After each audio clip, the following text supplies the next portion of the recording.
how's it going, man? Yeah, going pretty well. Enjoying my extended holiday at the moment. It's going okay. Just staying safe, washing my hands. It's all good. You say extended holiday like you were doing something different before the lockdown, though. I had trouble believing Come on, there. Don't call me out like this. Well, this is not how it was supposed to be. Taking a break from your busy life playing Dota and casting Dota to play Dota and cast Dota, which is exactly what we're here to do. And we are now getting down to the nitty-gritty. The final week of group stages here at the ESL Premiership. These teams, everything they've been playing for now comes down to this final week. And why is it so important? Well, let's have a look at the format to tell you why.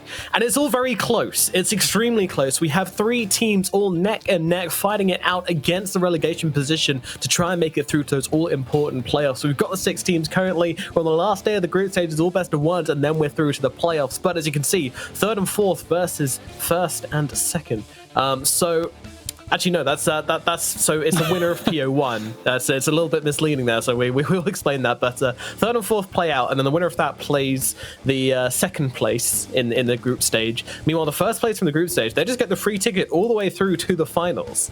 Now, I think 1st place is pretty much decided. I'm fairly sure it's going to be Nerd Rage. They had a bit of a slip up last week, but if they can hold it together this week, then they should be in a good position. But 2nd place, probably going to be Sparkling Water. We're not too sure about that one, but everybody else, it's looking like a bit of a mess, isn't it, Mo? Yeah, so the only way Sparkling Water can get first is if they win their game and Nerd Rage lose their game, because Nerd Rage obviously have the head-to-head from beating them. So I think, yeah, most things we kind of expected. You know, I expected to see Edgar Davids fan club probably at the bottom. I think the 3 teams in the middle, though, is where it's really interesting because, you know, there's so many different things that could happen today with outcomes, and obviously we do have the head-to-head records to look at. So it'll be an interesting end to the group stage, hopefully, today. Yeah, and you know, we'll be heartbreak for one of these teams, but hopefully one of them can make it too. Meanwhile, good on Edgar Davids fan club. Well, someone has to be last, and unfortunately, it is going to be them, 0 and 4 throughout these groups. Not looking too fancy for them, but you know, they haven't necessarily been playing bad. They've been putting up some good fights, and we can see some of those good fights. Specifically, one of their last best games came in last week. So let's have a look over the top players.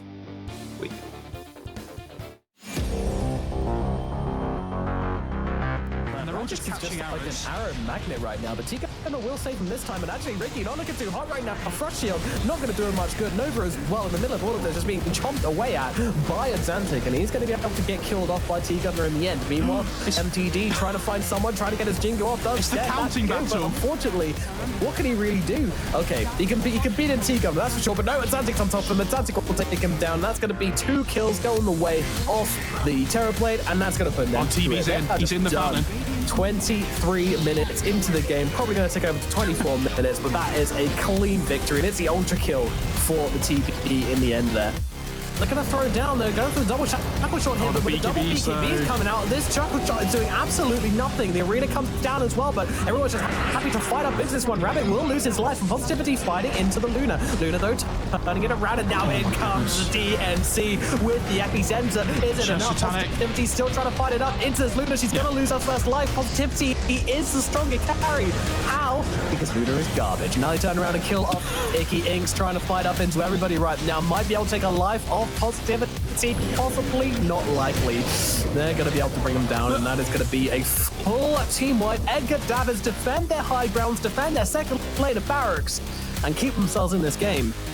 Meanwhile, they're morphing a little bit, and Puck is making his way over as well. There's no mana left on Isla either. He's used all his strength, he's used all his mana. Oh, never mind, in comes Dobby B, giving it in the manga. Here you go, buddy. Here's some mana for you, and Tolera comes out with a big 2-man slam, holding them still. The Ricky and the Mars, are they going to drop? You betcha. Mars taken out, and Ricky heading the same way as well. What a play from Dobby B, coming up onto the high ground as a Lich. They're looking for Mushroom as well. In comes the Arctic Burn with, oh my god, that's dirty. Oh, because they're going on the back lines. They're trying to make a play here. Meanwhile, they'll throw down the arena on the front here. And will they kill off? But yes, Dommy B goes down. So that's a significant save gone. And Hannahspear losing his life as well. This could be the fight they're looking for, but they're trying to dive in deep. Taz and Isla still looking to fight this one. They will bring down Yuma at the very least, but he's going to buy back. They're not done. And in comes a spear. He's inside the smoke cloud. He needs to get himself out, but Isla might not have that opportunity right now, but he has got that Aegis. 12 seconds left. Aries jumps his way over. Isla kind of either needs to die or survive. They really want to kill him after the Aegis. 4, 3, 2, 1, 0. And they're waiting. They're waiting. They know exactly when this agent is going to disappear, and they've got him.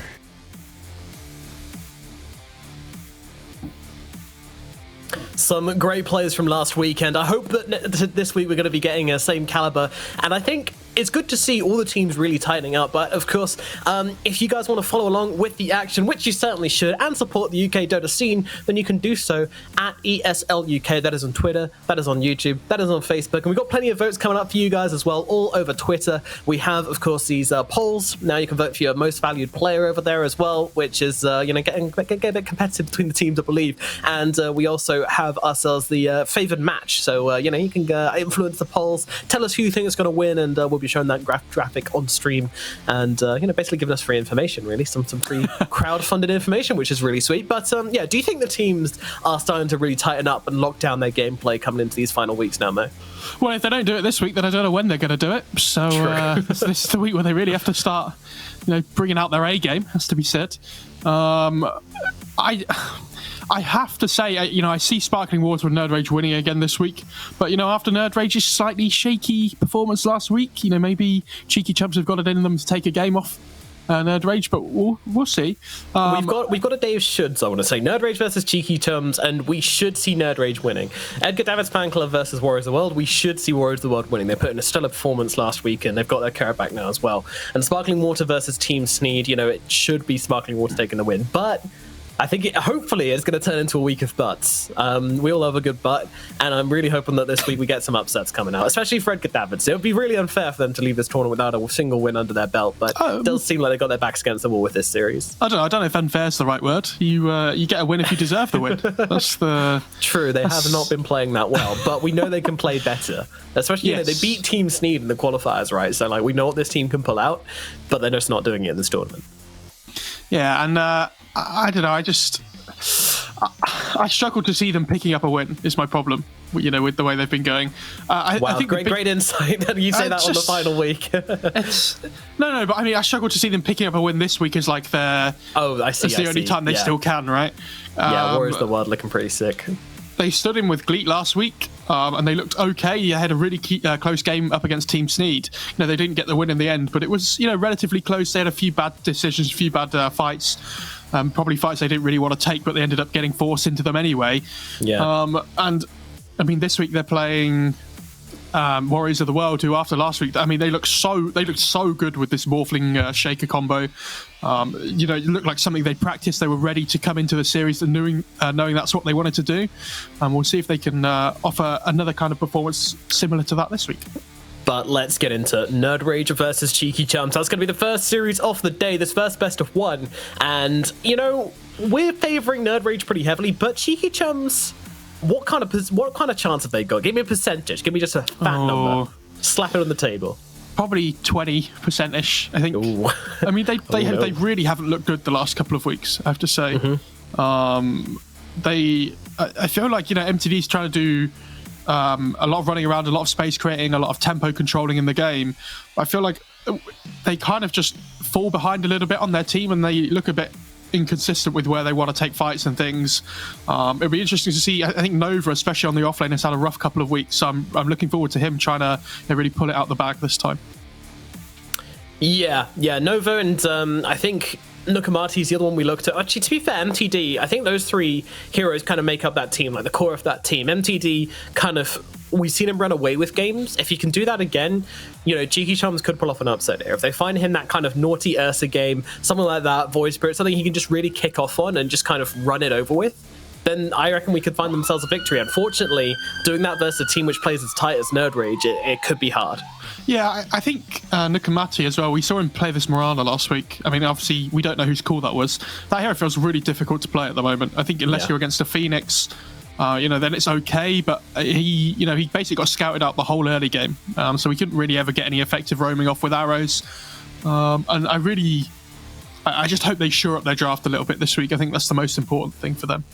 Yeah, meanwhile on the side of Nerd Rage, these guys, they did stumble last week. They did stumble and fall last week, but previously to that, they've been looking pretty damn unstoppable. They've been beating what we would probably call the tournament favourites in Sparkling Water, which I don't think is unfair. They've got an all-star roster. They've got Atlantic, Symmetrical, T-Governor. There's a lot of experience between those three Brits. And then you've got Radix and Cube coming in as well. Two guys with plenty of Tier 2 Dota competitive experience. Nerd Rage were able to beat them, which is huge for them. They've got to be... we talked to them afterwards. They didn't seem completely that pumped about it. They were like, "Oh yeah, we're able to secure the win, easy games or something like that." But it was a great series, and they did a great game, and they were able to smash them down. So Nerd Rage definitely looking to be the favorites. If they can take this game, then that's it. They're number one. Then we'll be seeing them in the grand finals. This is their chance to secure their grand finals. They're going to be giving Cheeky Chumps everything they've got in this game. Yeah, I don't know. I feel I've just completely lost my trail of thought. Just carry on talking. Okay. This is what an amazing time to be alive. I got you. I'd love to talk about the different players. Overlong. Oh, I actually can't. Oh my goodness, that Twitter poll, man. That Twitter poll, Jesus. Oh dear. You said 20%. Twitter says 8.3%. They say Nerd Rage are going to absolutely wipe the floor, which, to be fair, I think we expected that. Something similar to those numbers coming out. Admittedly, this is the most decisive poll we've had so far, though. Yeah, by quite a margin, I would say, as well. Nerd Rage... They've looked pretty good most of the time. Obviously, they had that little bit of a blip last week, but I think overall as well, you can lose a game, but I think the most important thing for them is we heard T talk about it last week that they lost this game to Nerd Rage, and they were like, oh, okay, yeah, it's really annoying, but he was saying they haven't really been able to play a series yet, right? Because it's all in best of ones. It's yeah, you win a best of one against them before, but the real thing for those two, if they get to the final, both of them, how is it gonna be different when they play each other in a best of five? How's the drafting gonna change? How they're gonna react to each other? And I think that has to be, it's all well doing, winning best of ones and everything, but whoever goes through into the playoffs, they have to be able to adapt very quickly, I think. What was the difference in that final game, in that best of one between the two teams? Because I was away for that one. Was it a kind of gotcha pick, or was it just straight up outdraft, or how did that one go? I mean, Nerd Rage picked AM, and I think Sparkling Water, they didn't kill it all game, and they didn't really stop him from doing what he wanted to do. They were doing well for most of the game, but they took one really bad team fight where the supports died first, and that was it after that, really. Interesting, yeah. It's definitely. I'm excited to see both these teams playing it off in the big games and the best of threes and the best of fives, and I think they're both guaranteed to get there. But Cheeky Chums, this is it for them. This is make or break. If they lose this game and the other two teams win their games, then they're done. And we're kind of expecting the other two teams to win their games. I think it has to be said though that Cheeky Chums have a head-to-head advantage over both these teams. They beat Team Sneed and they also beat Edgar David's fan club. So, coming into this, if they lose this game, as long as one of the other two teams lose their game, they'll still go through. Didn't they also lose to Warriors of the World, though? Oh. Because the three teams in the kind of head-to-head lockdown. Oh yeah, it's not Edgar Davids, is it? It's not Edgar Davids. It's Warriors of the World, Team Sneed, and Cheeky Chums. It's definitely not Edgar Davids. Poor Edgar Davids. Oh yeah, so Warriors of the World beat Cheeky Chums. Yeah, I'm pretty sure.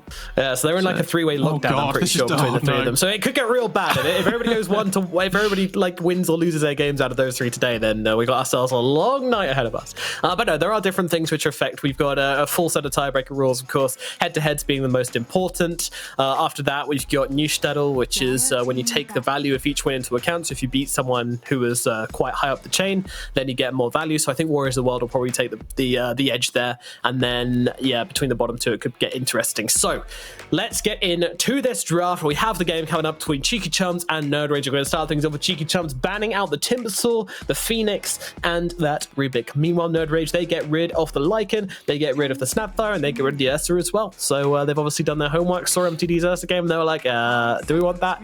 No. Interestingly as well, Wisp is still in the pool, which I think is something both teams are going to be looking at. We've seen Nukamati and Mushroom, I'm pretty sure it was, playing the Wisp. So we'll have to see if they decide to go for something similar.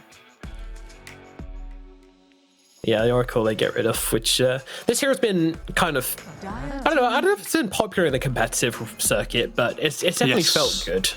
It's definitely been in the competitive scene. I think it's still been a relatively good pick. Yeah, well, OG and Virtus Pro were playing it a lot in their best of 5, I remember. So, obviously. But some teams love it, and some teams just like only ban it and never pick it, and sometimes don't even bother banning it if they're against another team which don't play it. So, yeah, it's a lever or a take here, I believe. That's some high class insight there. You either take it or you leave it. You take it or you leave it. It's a lever or a take. I think position 5s, especially though, every team has something different that they like. There's Wisp, there's Keeper of the Light, there's Grim Shoke as well, which has been doing the rounds. Witch Doctor as well is starting to get a little bit more popular. So I think it just depends on each individual team as to how much they value the Oracle. Absolutely. Running down the clock here, Nerd Rage a little bit on this first pick. Aries, of course, the drafter for this team. Is Aries British himself, or is it just Mushroom, Yuma, and Overlom? Pretty sure it's just Mushroom, Yuma, and Overlom. I don't know where Aries is from, actually. That's a good question. I know Noob is from, I think, is it Lebanon? I'm pretty sure. Yeah, Lebanese for there, I'm pretty sure as well. Because him and Radix are on like the same team for something else at the moment, I'm pretty sure. So they know each other very well. Mm-hmm. And I think Cube was playing for aggressive mode recently, right, as well? I don't know if he still is, but yeah, he's still in server for a bit. I mean, everyone in the EU tier 2 scene's been in aggressive mode for a little bit at this stage. That team's been going through so many changes. Yeah, before everybody gets poached all the time. Yeah. All these gaps to fill. PPD leaving. Dear oh dear. NIP have like 3 open slots now, don't they? I think so, yeah, because it's just Tanner and Dahak, I think. Yeah. Come on, Tanner, get your boys in. Let's get a UK Dota stack going. So we have the DP. Interesting pick. I mean, obviously a very popular hero at the moment. Really, really strong. It's being first phased a lot, so this shouldn't be too much of a surprise. I don't think, a lot of teams like to base their drafts around this hero. It gives you a little bit of everything. And I think the most important thing when you're playing this Death Prophet is how you use your first exorcism. I think it's super key. Like, expect to see some of the supports rotate towards the mid lane. Especially if you can get that exorcism at level 6 by the time the catapult comes out. You can really try and abuse that mid tier 1 tower early on. And there's the MTD Void Spirit I was hoping for earlier on. How does this play into the Death Prophet, though? I think it's okay. I mean, the DP Silence is going to be really good up against the Void Spirit, which I think is good. But, at least his laning stage is really good on the Void Spirit, so I think it can go both ways. Yeah, you can always build Yules on the Void Spirit as well, can't you? So yes. This kind of diffuses the Silence threat a little bit at least, but would rather be using that in different ways, and you can't always rely, sometimes you're always still going to get caught out by it every now and again. So I don't think we have to say it's definitely Void Spirit mid. I mean, we're probably assuming it is because it's, MTD's kind of play style, but again, we have to remember they could play it somewhere else too, and they go for the Lich again. For sure. Okay, cool.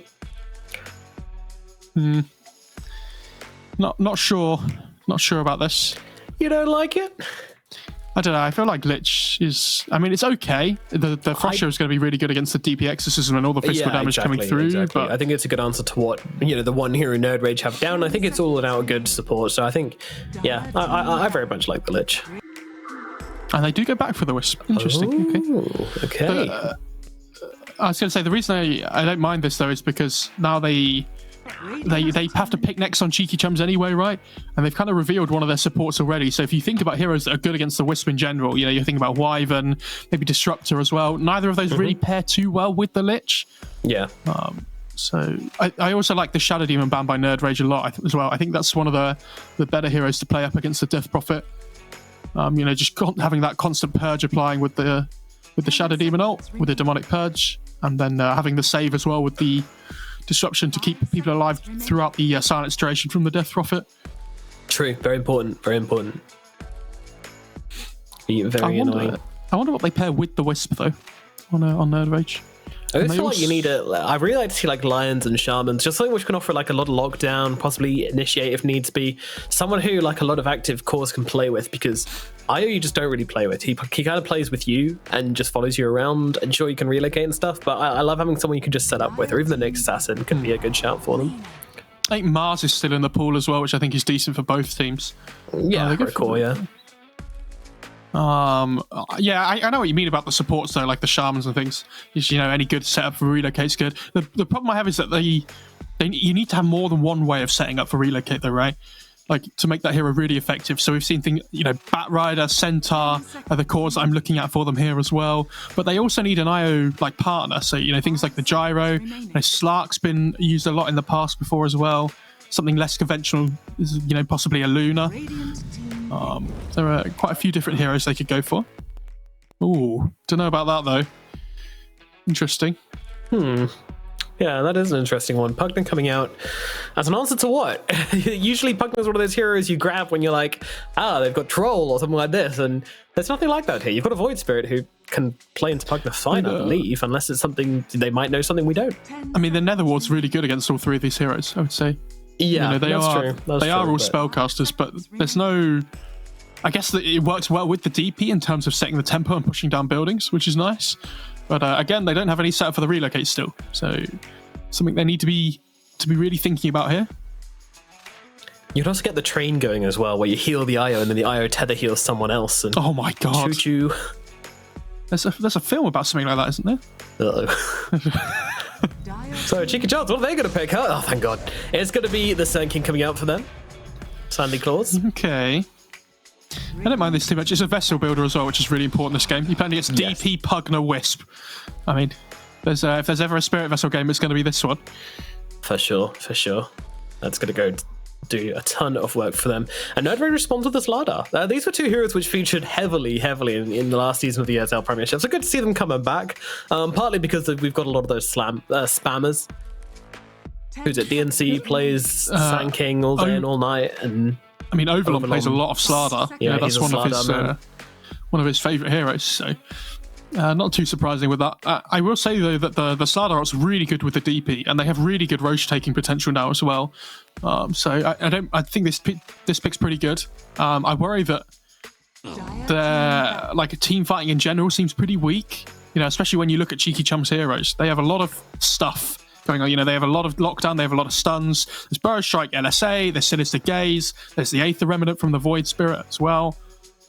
They have a lot of ways of controlling heroes, but Nerd Rage do have this kind of double save, I guess, with the relocate and the decrep, so they have something going for them. They have to be playing from ahead, I think, on Nerd Rage for their draft to be really effective. Well, it's obviously the plan. I mean, when you pick DP, you're always wanting to have... It's kind of like you're ahead every time that ultimate's up. And when the ultimate's not up, you're kind of playing from behind a little bit. You farm, you get your items. So I think they've drafted themselves nicely around this Death Prophet, especially with the anti-armor plus the Exorcism, which I've just noticed that's pretty tasty as well. You also get the Vision, which the Ghosts can abuse. Very true. I think Cheeky Chums, they need some hero that's massively game winning for them. I think something like a Naga might be okay, that splits the map up a lot. And maybe even a TB as well might be decent. It's not great against Pugna, but they need a way of actually being able to win the game, right?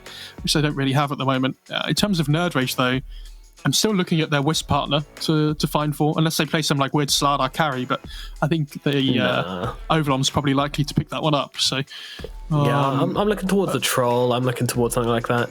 I don't even know if Troll's that good, though. I think Gyro's probably better. I don't know what that AM ban was about, by the way, on Cheeky Chumps. I feel like they need something. It doesn't really fit into their game plan. No. So I think they need something they got a 4 super mana dependent heroes with high mana pools, so I guess it makes sense in that regard, but I don't feel like they'd struggle to be aggressive, and they want to play from in front. Okay, there you go. That's locking it down there. Bristleback's going to come out from Nerd Rage, and you have yourselves a draft. And again, anti-armor synergy. This Bristleback's Quill's going to do physical damage as well. You have the Wisp and the Pugna to keep him buffed up in the fights. He's going to be this big frontliner for you so that the DP can sit behind him. Yeah, I don't mind this lineup. Again, I'm going to point out they have a really, bit of a problem with taking team fights. If they start to fall behind, this is why I want Cheeky Chums to pick up something that splits the map up here. If they ever try to take them head on in a 5-on-5, I think Cheeky Chums have to play the fights really well to come out ahead. Yeah, it doesn't matter what hero they pick. They're not beating them on team fight. There's nothing they can do. But yeah, I agree. If you split the map, but then splitting the map versus IO, it's always difficult. That's the luxury that hero offers you. I also want to see something which can take stacks early. I know it's a lot to ask for, something which can split the map, something which can take stacks early, but we've seen so many times this Bristol just get completely unbelievably out of control with stacks made early on for him. And Pugna's definitely a hero which can do that for him. I obviously can go and do that for him if he's safe in lane, so yeah, I'm a little bit worried for Cheeky Chums here. Yeah, I think it feels really good on Dire's side as well when you're playing this Bristleback, because the position 4 can stack the Ancient Camp and the big camp at the same time. Whereas if you're playing Radiant side, you don't have the Ancient Camp to stack, like in tandem with something else. Yeah. So I think that, the Dire Bristleback seems really strong to me. I'm so interested to see what they pick here. I think there's a lot of different bad routes they could go for. Ooh, okay. I really don't like this pick. I really dislike. So I just want to say, right, something, a very, very technical term I've just made up: floor damage. There is a lot of floor damage here. You've got Quills, you've got Stomp, you've got Netherblast, you've got Exorcism, you've got, like, everything they have is just going to be thrown down. It doesn't need a target, and it's going to hit Slark inside of his ultimate, making that ultimate pretty useless. Obviously, he can still jump away. They don't have amazing chase on the side of Nerd Rage, but I think they're asking way too much out of the Slark. I don't think it's an awful Slark game. It pairs well with the Lich in lane as well. And their lineup's really good at jumping on the backline and like picking off this Wisp and Pugna. They have to die first, right? The two supports. Because if they don't, they're going to be in trouble. But I worry that, this Bristle builds a Halberd, and I don't really see where Cheeky Chum's damage comes from. Like, if Overlon builds a pipe this game, or even maybe Noob as well on the Death Prophet. He doesn't even need a Halberd. You've got a Pugna support. Like, he's just going to decrepify the guy who Slark jumps. Oh, no, you're on drugs. This Slark is an awful pick. Cheeky Chums, they're gliding their way out of this one. You can't purge off Halberd, but you can purge off Decrep. True. Off an enemy? Yes, yeah. Okay. I don't know how you do that. Oh, I thought you meant if he casts Decrep on the Slark. Oh, I see what you mean. Yeah. But that's the thing, though, right? That they have to be able to jump the supports first in the fight. They have to kill the Wisp. They have to kill the Pugna. If they don't kill the two supports, then the fight's going to be like insanely hard for them. Again, I just feel like they picked a carry which doesn't do that, but we'll find out how it goes. We'll get into the game and see how this one goes. It is going to be Cheeky Chums versus Nerd Rage, game number 1 here for today's final day of group stages. Best of luck, says No. I would have actually really liked to see them put the Slark up against the Bristle in the lane. Like, if they put Slark Lich top and then put the Sand King in a 1v1 against the Slardar bot. Because I feel like this Bristle Wisp Pugna would be such an awful tri-lane, right? Like, they all want XP. Garbage. Yeah. They all want XP. They all need XP to play the game. And, yeah, I think the Slark Lich would do really well up there. Either way, team seemed hyped for it, a bit of a chat, a lot of GLHFs coming out, and a lot of voice lines as well, so everybody in the mood for a good old game of Dota 2 to come our way. What do you think? I think there's potential for either team to just crush this game if the lanes go horribly wrong, right? Oh yeah, 100%. Like, if Radiant take one good fight where they get like an epicenter into a chain thrust, then the fight could just be over instantly. I also think if a Dire don't get the first Roche, then their game plan's probably a lot harder than it needs to be. This Roche is going to be super important for them. They have the Goo, they have the Corrosive Haze, they have Exorcism if they really want to use it to take it as well. So they have to be looking at that one relatively early, I would say. Probably this 15-minute mark or so. Someone just mentioned the pretty correct point that floor damage could also be named AoE damage. Well, why does he have Netherward at level 1 on Pugna? I mean, to be honest, I've never seen Pugna support anyway. I've heard it's been a thing for a while, but I've never seen it myself, so I don't know, mate. Drain mana. You're basically like Heartstop aura, but for spells. Do you want to hear about my Pugna support experience? Go on then, I'm sure we've got a little bit of time before it wasn't technically Pugna, because I played ability draft and I got Ogre, but I did get Decrep and Life Drain, and okay, so near it was insane. Like, that Life Drain is so good at just annoying people constantly, and like the carry can find it really difficult to last hit if you just decrep them during the laning stage as well. It's a hero. Tree, got him. There you go. There's a value coming out, but unfortunately Overlom's getting chopped up by Opus here to start things off. Yuma comes in with the return harass. They're just tickling each other a bit here. Now, he's countered. The Lich. Oh no. Tree realizes that he can just stay outside of the range of the Netherward. What a disaster. Meanwhile, over in the middle lane, we're off 3-1 to start things off. These two guys probably just going to trade a bunch of spells with each other, Resonant Pulse for a Quip Storm here and there, and that's going to be about it, to be honest with you. Yeah, it's going to be a difficult lane for the Void Spirit early on, I would say.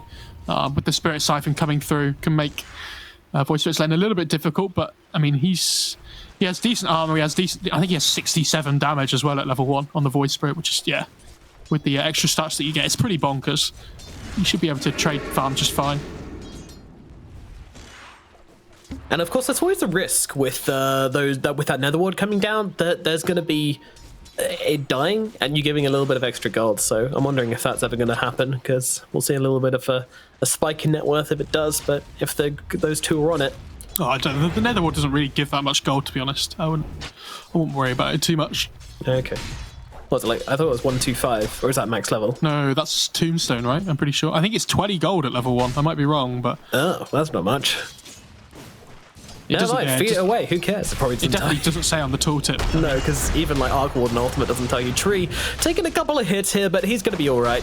Just gets himself back under that tower, safe and sound. Meanwhile, up in the top lane, looks like Slug's... sorry, that's Slug down the bottom lane. But meanwhile, in the top lane, we do have the Io and the Bristleback fighting up against Nukamati on his Lina and the Sand King as well.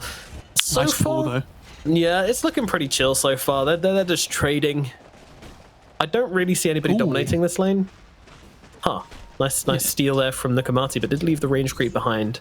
She's coming back for it, though. No creep left behind here. Oh, no, she's killing it. Fair enough.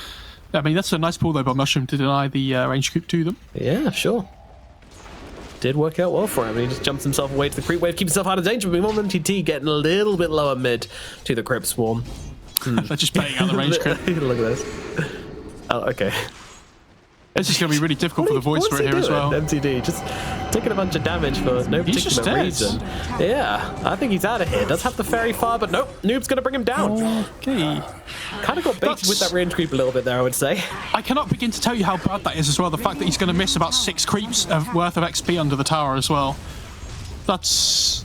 oh dear. And he might miss even more here because the next creep wave's pushing in. Yeah, this is under tower. This hurts a lot. Noob off to a flying start in this middle lane. Can we check the XP difference between the two of them now? Yeah, like there's like a whole level pretty much. It's like 4 to 5. Nearly. Oh, Ares up in the top lane, getting a little bit low to Nukamati and Nova here, but they can't quite finish the job with his annoying Aya, but they're just going to change targets. Nova, does he have another stun? Not right now, he doesn't. Mushroom going to get his way over towards his teammate and to safety. Dire's structures are fortified. Yeah. He might need to come back in, though, if things went pear-shaped. Meanwhile, MTD heading towards the DD. What's it going to cost him, though? He's got no spells available. I think he might just be dead again here. 3 seconds, 2, 1. Can he make it out of here? He's got himself up to the high ground, but gets killed off by a neutral creep. Okay. It's something.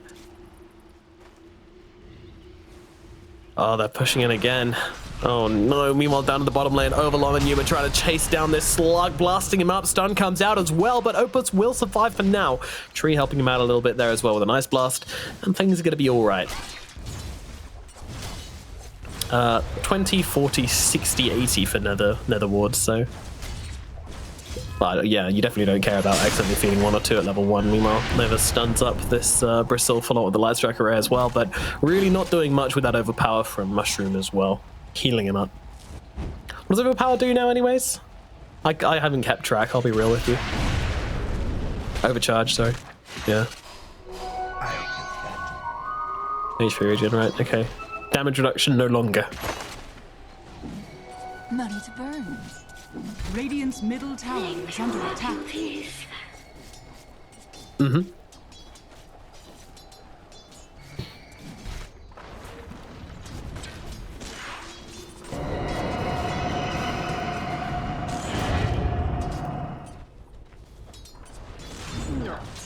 Yeah, I get what you're saying.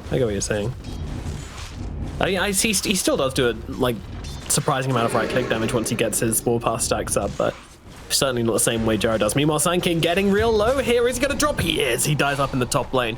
Yeah, Nova drop into Ares.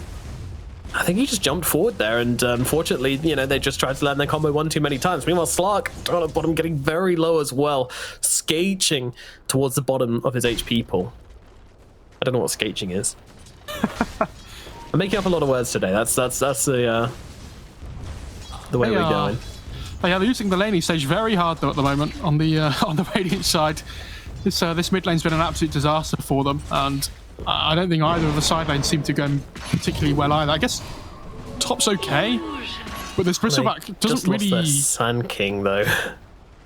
Yeah, I don't know. seen more okay things in my times, but sure, yeah, top's going great. let's use the power of imagination to make this game more exciting.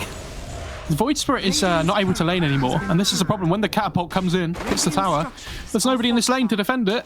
This is a free tier 1 mid pretty quickly, and I think this is the first time I've seen MTD getting really absolutely destroyed in a laning stage.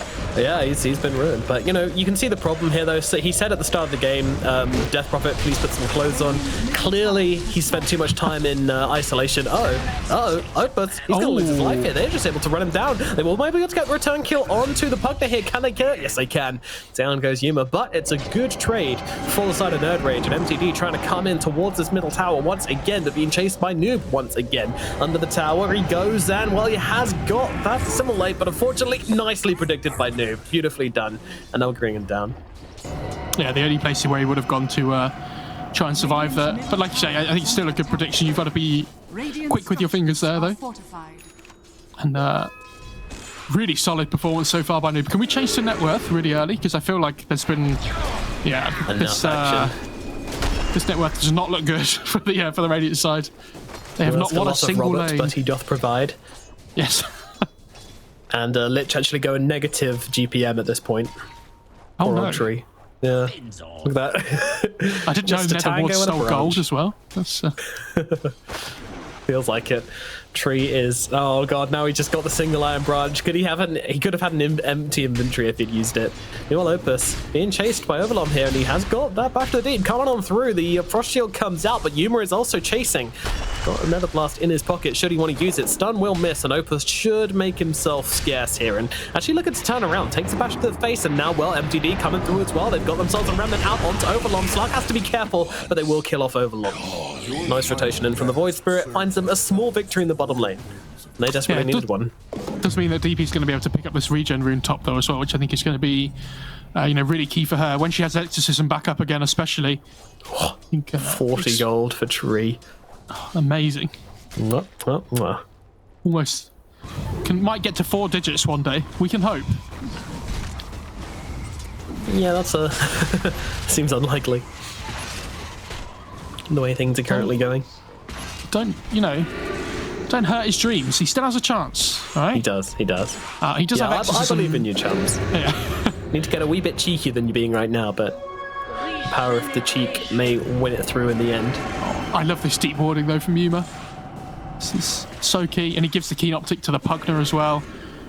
He went for 2 points in the Nether Ward. I wonder what his skill build he's going to go for the rest of here. Like up to 7. I already knew that because it gave 40 gold, and we all know that a level 2 Nether Ward gives 40 gold. So, Ice Nova. Okay, he's Nova's TP's away. See you, nerds. Yeah, he's out. I mean, this is probably going to be 2 towers here, though. I don't think they can defend the tier 2 either unless they bring more heroes here. Let's see what Noob decides to do, though. He could go for jungle creeps, he could go for more creeps, he could stick around in this lane. Yep, gonna be sticking. I'm surprised they didn't try and pressure the next tower harder as well, but... I mean, they would have only got like 2 seconds of exorcism off on it anyways, I guess. MTD, you good? Yeah, he's alright. The problem is, because he got so crushed in the lane, Overlom in some trouble. Swap Pounce is going to come out. Tree and Nakamati also helping out with this one as well. They need a little bit more. Ares come through as well. Nice play Striker Ray going to hold him down and allow his kill to come through. They've got to be careful of Ares here, though. He has got a couple of quills stacked up on them already. And Opus is getting out of HP. He's got an ultimate, but unfortunately, it's not going to do much for him in this situation. He is going to pop it, but the quills are still coming through thick and fast. The HP regen, though, going to help him out. And look at Tree, just gives him the Frost Shield just to try and help him out a little bit. Opus, though, going for the TP out in the trees and will just about make it out. Where are our stuns? We have no stuns, guys. Left them at home in the drafting phase. Unfortunately, Overlom is the only man with a stone in this team, so... Does the Death Prophet have Yules, or is she going for one? I assume she's going for Yules first. Yes, good. She won't yet, but... That gives him something to play around. But yeah, as I was mentioning before, this Void Spirit, because he got so crushed in the lane, this is going to make him way sadder versus his team, because the very limited lockdown they have is going to be more than enough to deal with him with that AoE silence. He doesn't have a Yules, therefore, what do you do? Sorry, mate, they don't have the silence leveled up yet, so that's your point absolutely countered there. True, but, you know, she doesn't have a choice next level, so... True. You can choose not to level it up. Oh, God. It's like when you play against Morphling as Shaker, you just put 1 point in Enchant Totem, you know? Really,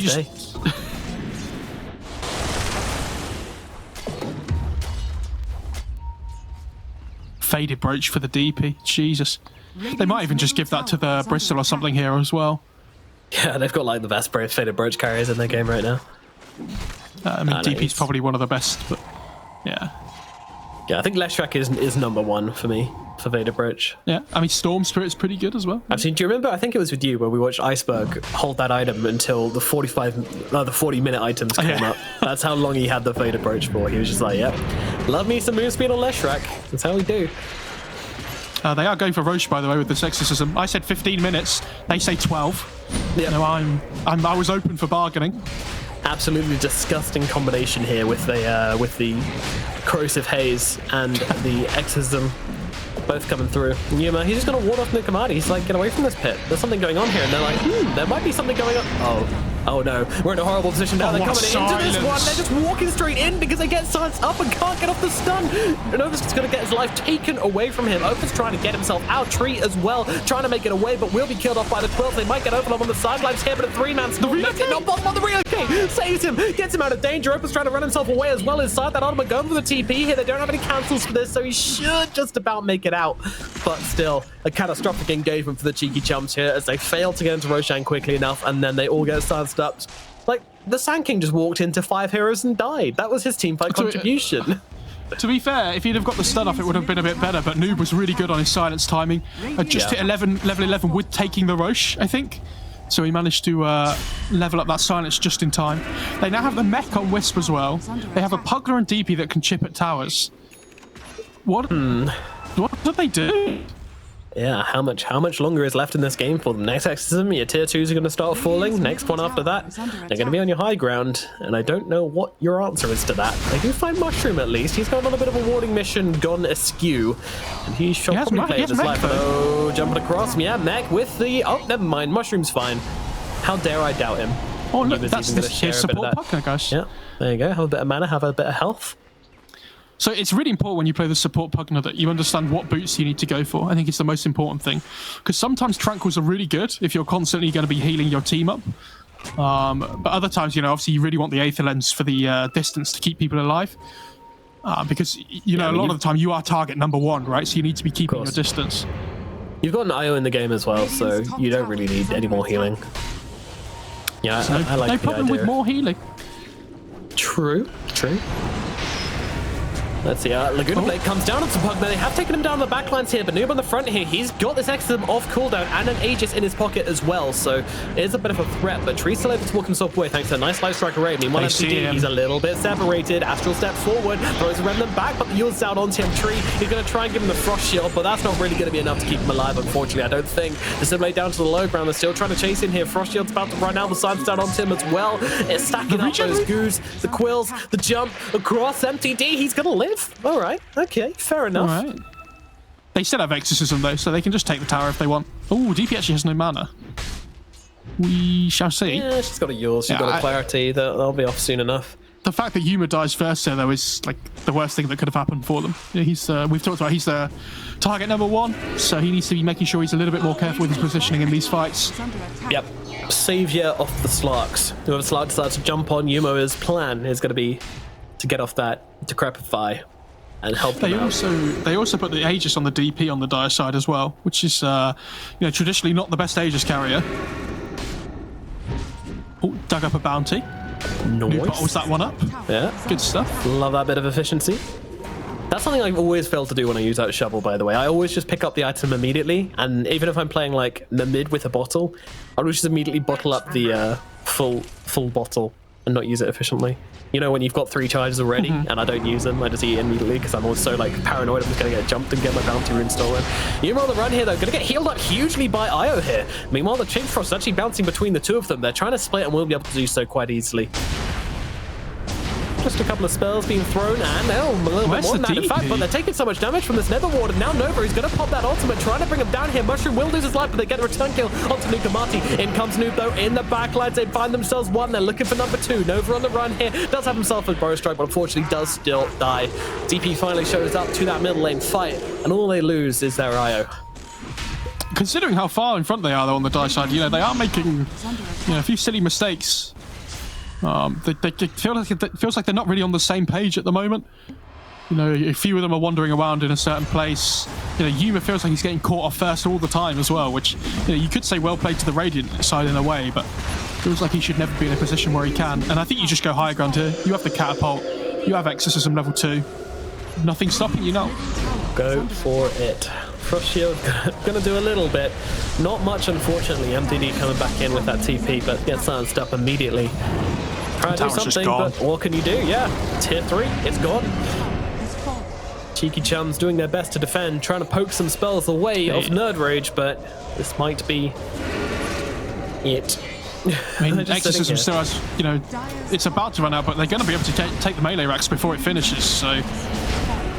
And maybe some heroes as well. The two-man silence coming down. Look at Nova just taking up so much damage. And Noob with the healing knows he can get under the tier 4s, but now they're going to pay respects, get themselves out. The Aegis runs out as well. Perfect timing there from Nerd Rage as they get themselves out after dealing a ton of damage. As Aghanim's now nearly finished up on the Death Prophet. She's bringing that courier over towards the secret shop. She's got about 400 gold left on it, I think. I like this from Opus though. He understands he can't really keep the racks alive even if he's there, so just farms up his diffuser in the time that his base is dying. So at least now they have a way of trying to, you know, make Bristol's game a little bit harder. They are really far behind, but if they can drain the Bristol's mana a little bit, kind of becomes a little bit of a useless hero, right? Jump forwards onto the IO. IO should be taken down with relative ease here. Mushroom once again trying to get a ward down and just giving his life for it. But yeah, why is a good question, Mo. Well, why is he there? I don't really know. Like, they don't have exorcism. It's just, you know, a little bit of sloppy play, really. Yeah, meanwhile, Bowstrike, I mean, they're committing a lot to this Death Prophet here, but there's a buyback from Mushroom as well. He's going to be in the fight very shortly. Jesse just jumps straight on his face, and they'll take down Nova. Opus trying to run himself away here. Doesn't really want to have to pop their ulti for this one, and shouldn't do so. Meanwhile, Mushroom will disconnect from Noob and bring himself back to base, but just relocating in for the important moment of that fight. Meanwhile, Overlord getting stunned up. Trying to look for something there, but will not find anything. Overlap has something coming out on the courier, and I think is it his pipe? Because if oh no, he's getting Ags. Okay, I mean I think the pipe would have been better, but they are so tanky at this point that I don't think it massively matters. You know, they're so far ahead. Yeah, he just wants to have a bit of fun with this one, I think. Opus trying to cut waves here, and see, like the Bristle's mana draining is, you know, can be a massive pain. Massive pain if he's allowed to hit people, that is. Meanwhile, Mushroom, they're trying to get the dieback on him here, but won't be able to do so. He's actually keeping himself alive, and they're healing him with Yuma. It's not doing that much because of the Vessel, and look at this on the back lines. Here comes the Exorcism, trying to take some heroes down. Nukamati already having lost his life. Meanwhile, yours is out onto Nova, trying to control him up as well, and surrounded by 3 heroes, they will be able to kill him off. Noob gets that kill. Meanwhile, they found the big target on the sidelines here. That silence, it's going to last a long ass time. He's trying to eat his way through the trees, but Opus won't make it out. Just catching him there. Noob with a heads-up silence. It secures that kill onto the slug, stops him from pouncing down. Really big kill. It wasn't even the Exorcism. He has an Axe on DP. I thought the ghosts flying around were Exorcism, but they weren't.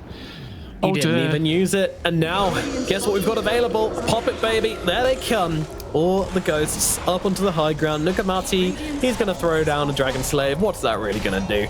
Your answer, not a whole damn much. Yeah, they're just... This Frost Shield's nice, but like... I don't know. We talked about it being a good counter to the to all this physical damage, but when there's, you know, about 10 times as much as you can deal with. Yeah, I mean, it's still centered, but yeah, in a game like this, no spells are going to look good, unfortunately. Oh, the overcharge on the DP as well to help more ghosts come out. Amazing. That's what we want to see. Epicenter's coming through and doing pretty much nothing. He just turns around and just slap him down.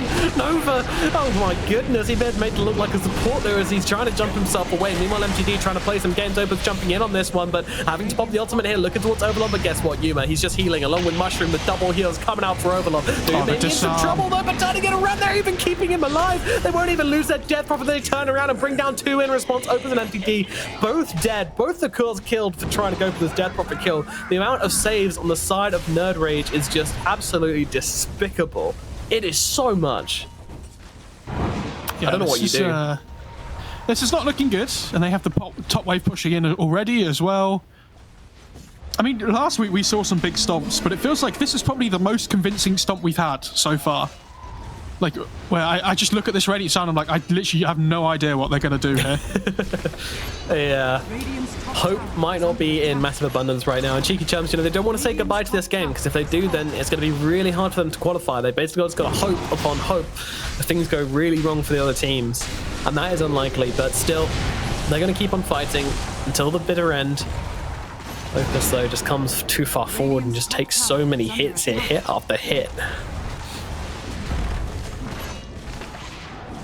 Oh no, MTD coming around the side. He has no vessel charges because they've been getting no kills. Oh yeah, nice Ison, dude.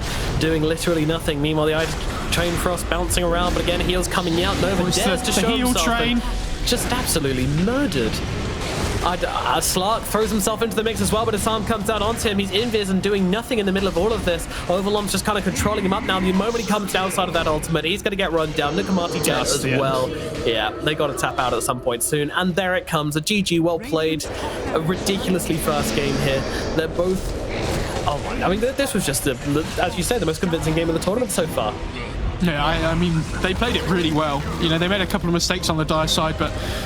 Yeah, I think that mid lane went so badly, right? And we've talked about how for Cheeky Chums, if MTD doesn't have a good game, they don't look like the same team at all. No. So if MTD's making mistakes in that mid lane, missing out on those 8 creeps or whatever it was in terms of XP early on, his game's going to be so difficult to recover. Yeah, I mean, that's the thing of it, really. It's I mean, it doesn't really matter what we said in the draft about like the Slark or the heroes or anything like that. I'm not going to sit here and be like, haha, I told you Slark was rubbish. Like, every single hero looked rubbish. They didn't get a chance to actually play any Dota in that game. Yeah, that was unfortunate. I don't really know. I feel like they could have maybe done their lanes slightly differently. Possibly. Maybe they put the Sankey in a 1v1 against the Sada that I talked about. Or... I'm unsure, but again, it's just they got run over. I think the mid lane was the biggest catastrophe for them, and if they're not going to defend their mid tier 1 tower against the first exorcism from DP, then the game's kind of just downhill from there, really.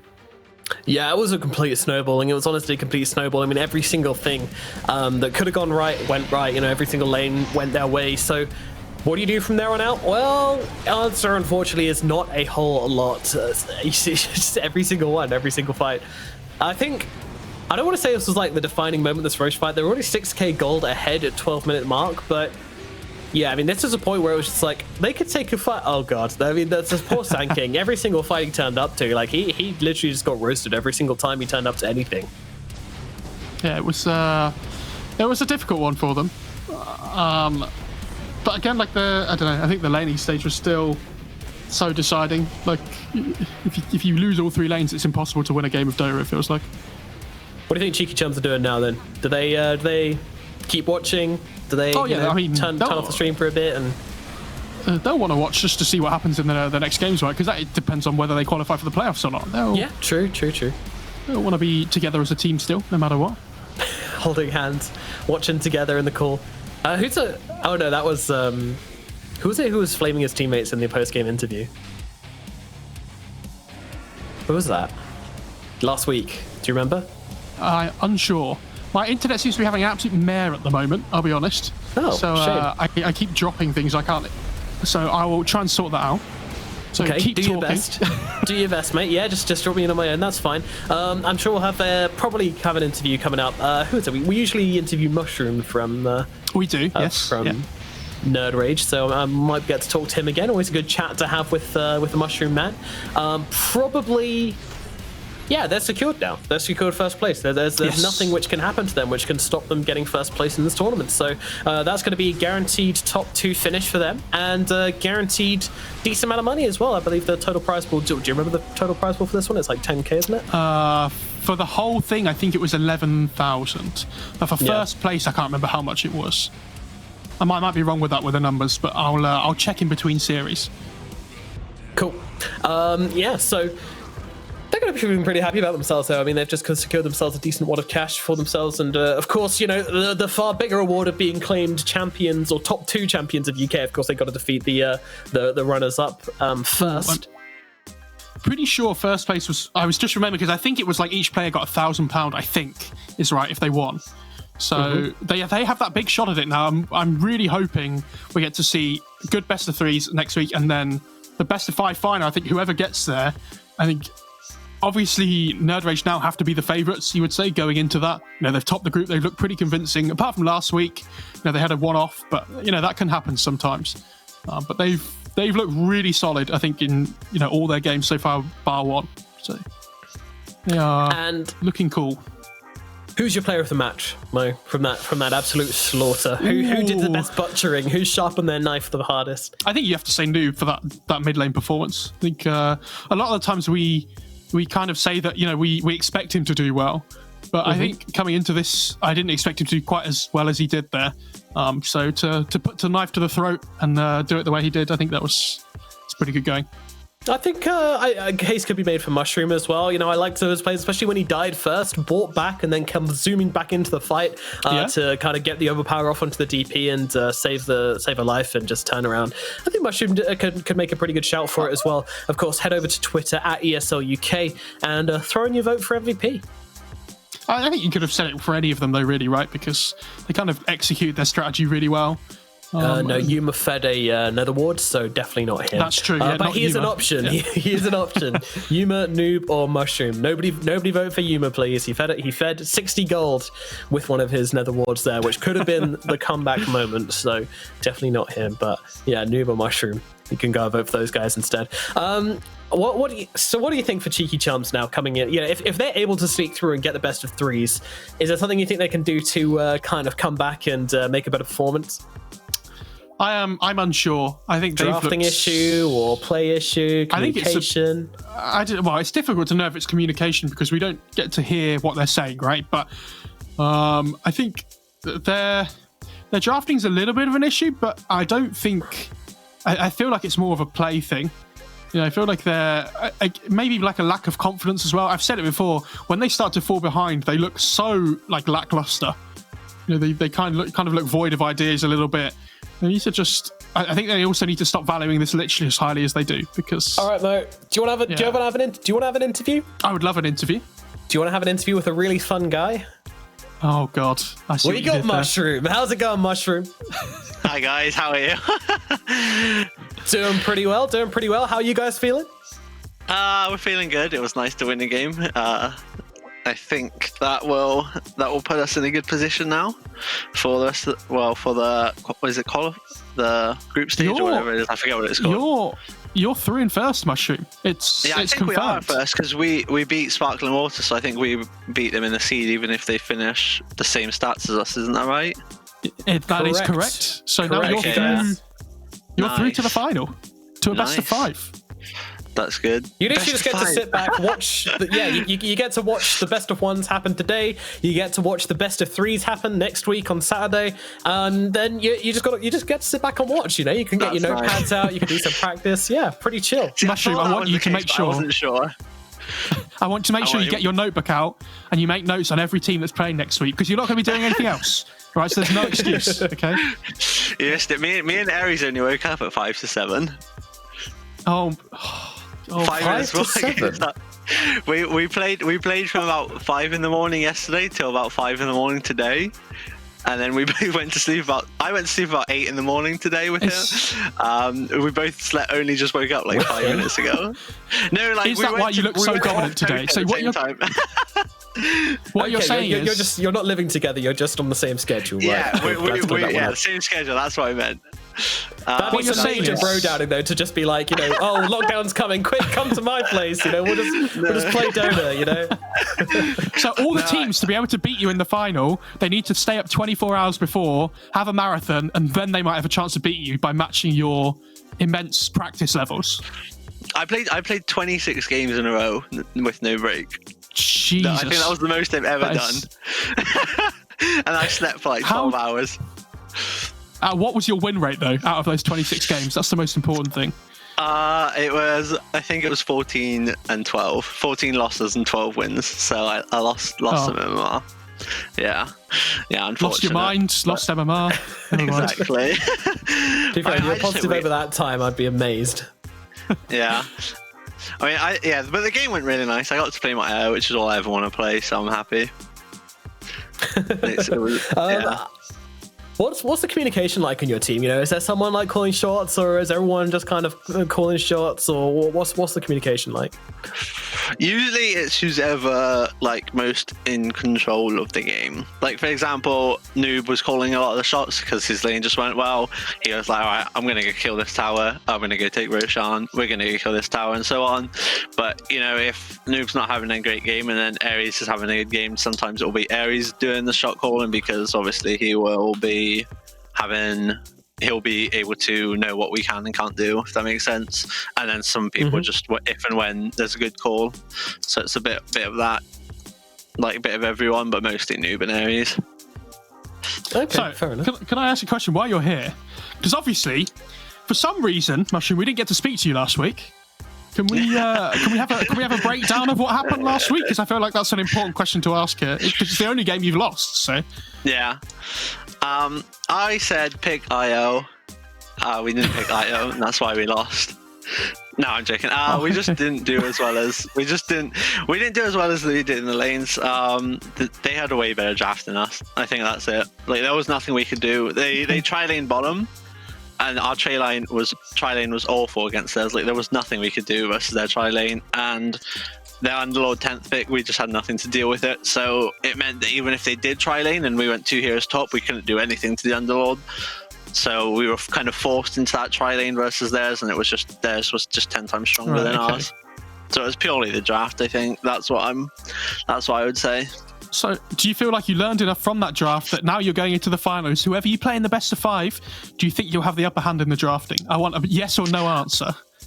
Yes, I reckon that was the only draft we've lost. I reckon we've come out of every other game with a winning draft. Okay. But yeah, I think we definitely will. All right, I've got some quick fire questions from Twitch chat just to end on.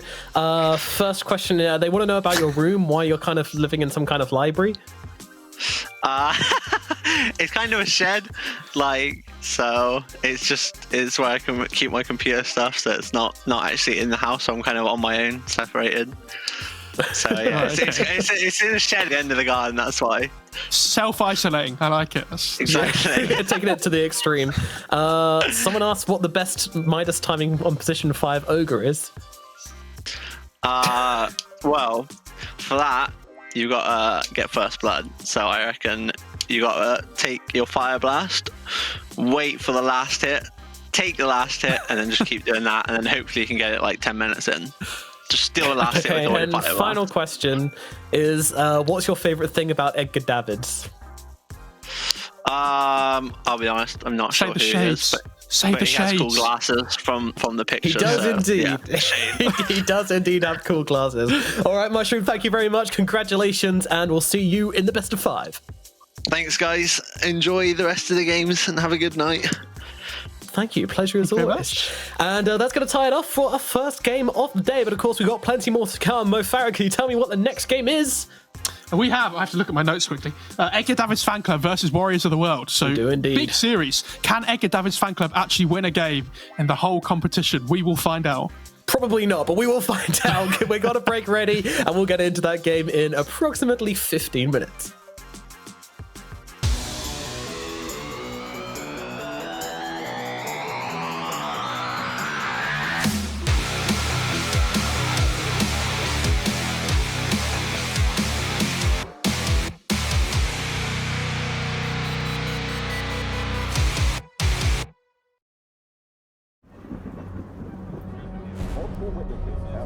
Mysterious shadow sightings all around the city.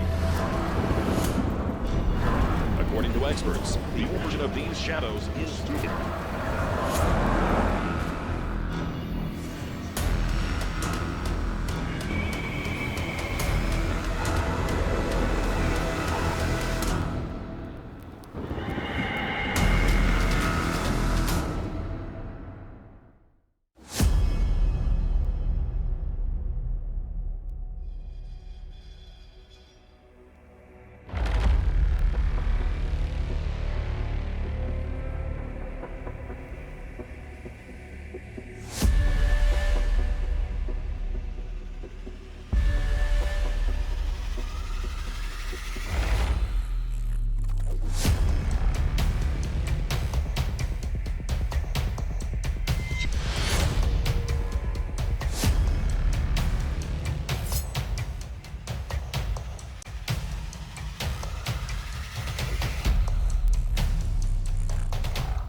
back yourself. You heard me. Don't back a horse. Don't back a stranger. Don't back a man who dresses like a shinobi. Back yourself. You gem. You rock. You star. You train like a pro. You should be paid like a pro.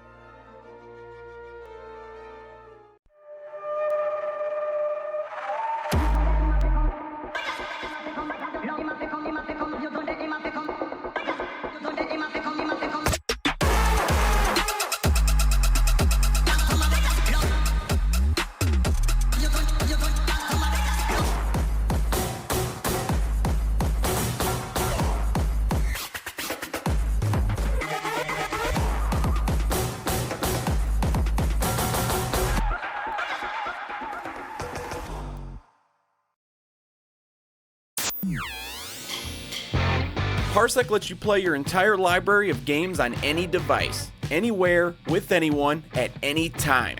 It's easy. Install Parsec and boom, your PC game library is at your fingertips. Are you bored playing solo? Share a link with anyone and go multiplayer. No friends online? Jump into Parsec's arcade and play with people from all around the world. Parsec's available for most things with screens. Download now.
Hello and welcome back to the ESL Premiership. My name is Nomad and joining me is my Farah. We get through today's games and we get through to the second game of the day.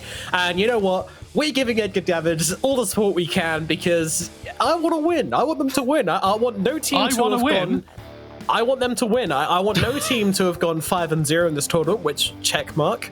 And I want no team to go 0-5, which Edgar Davids are on the edge of going. So I want to see a ridiculous amount of biasness coming out now for the Edgar Davids fan club. I want to see the chat getting behind them as well.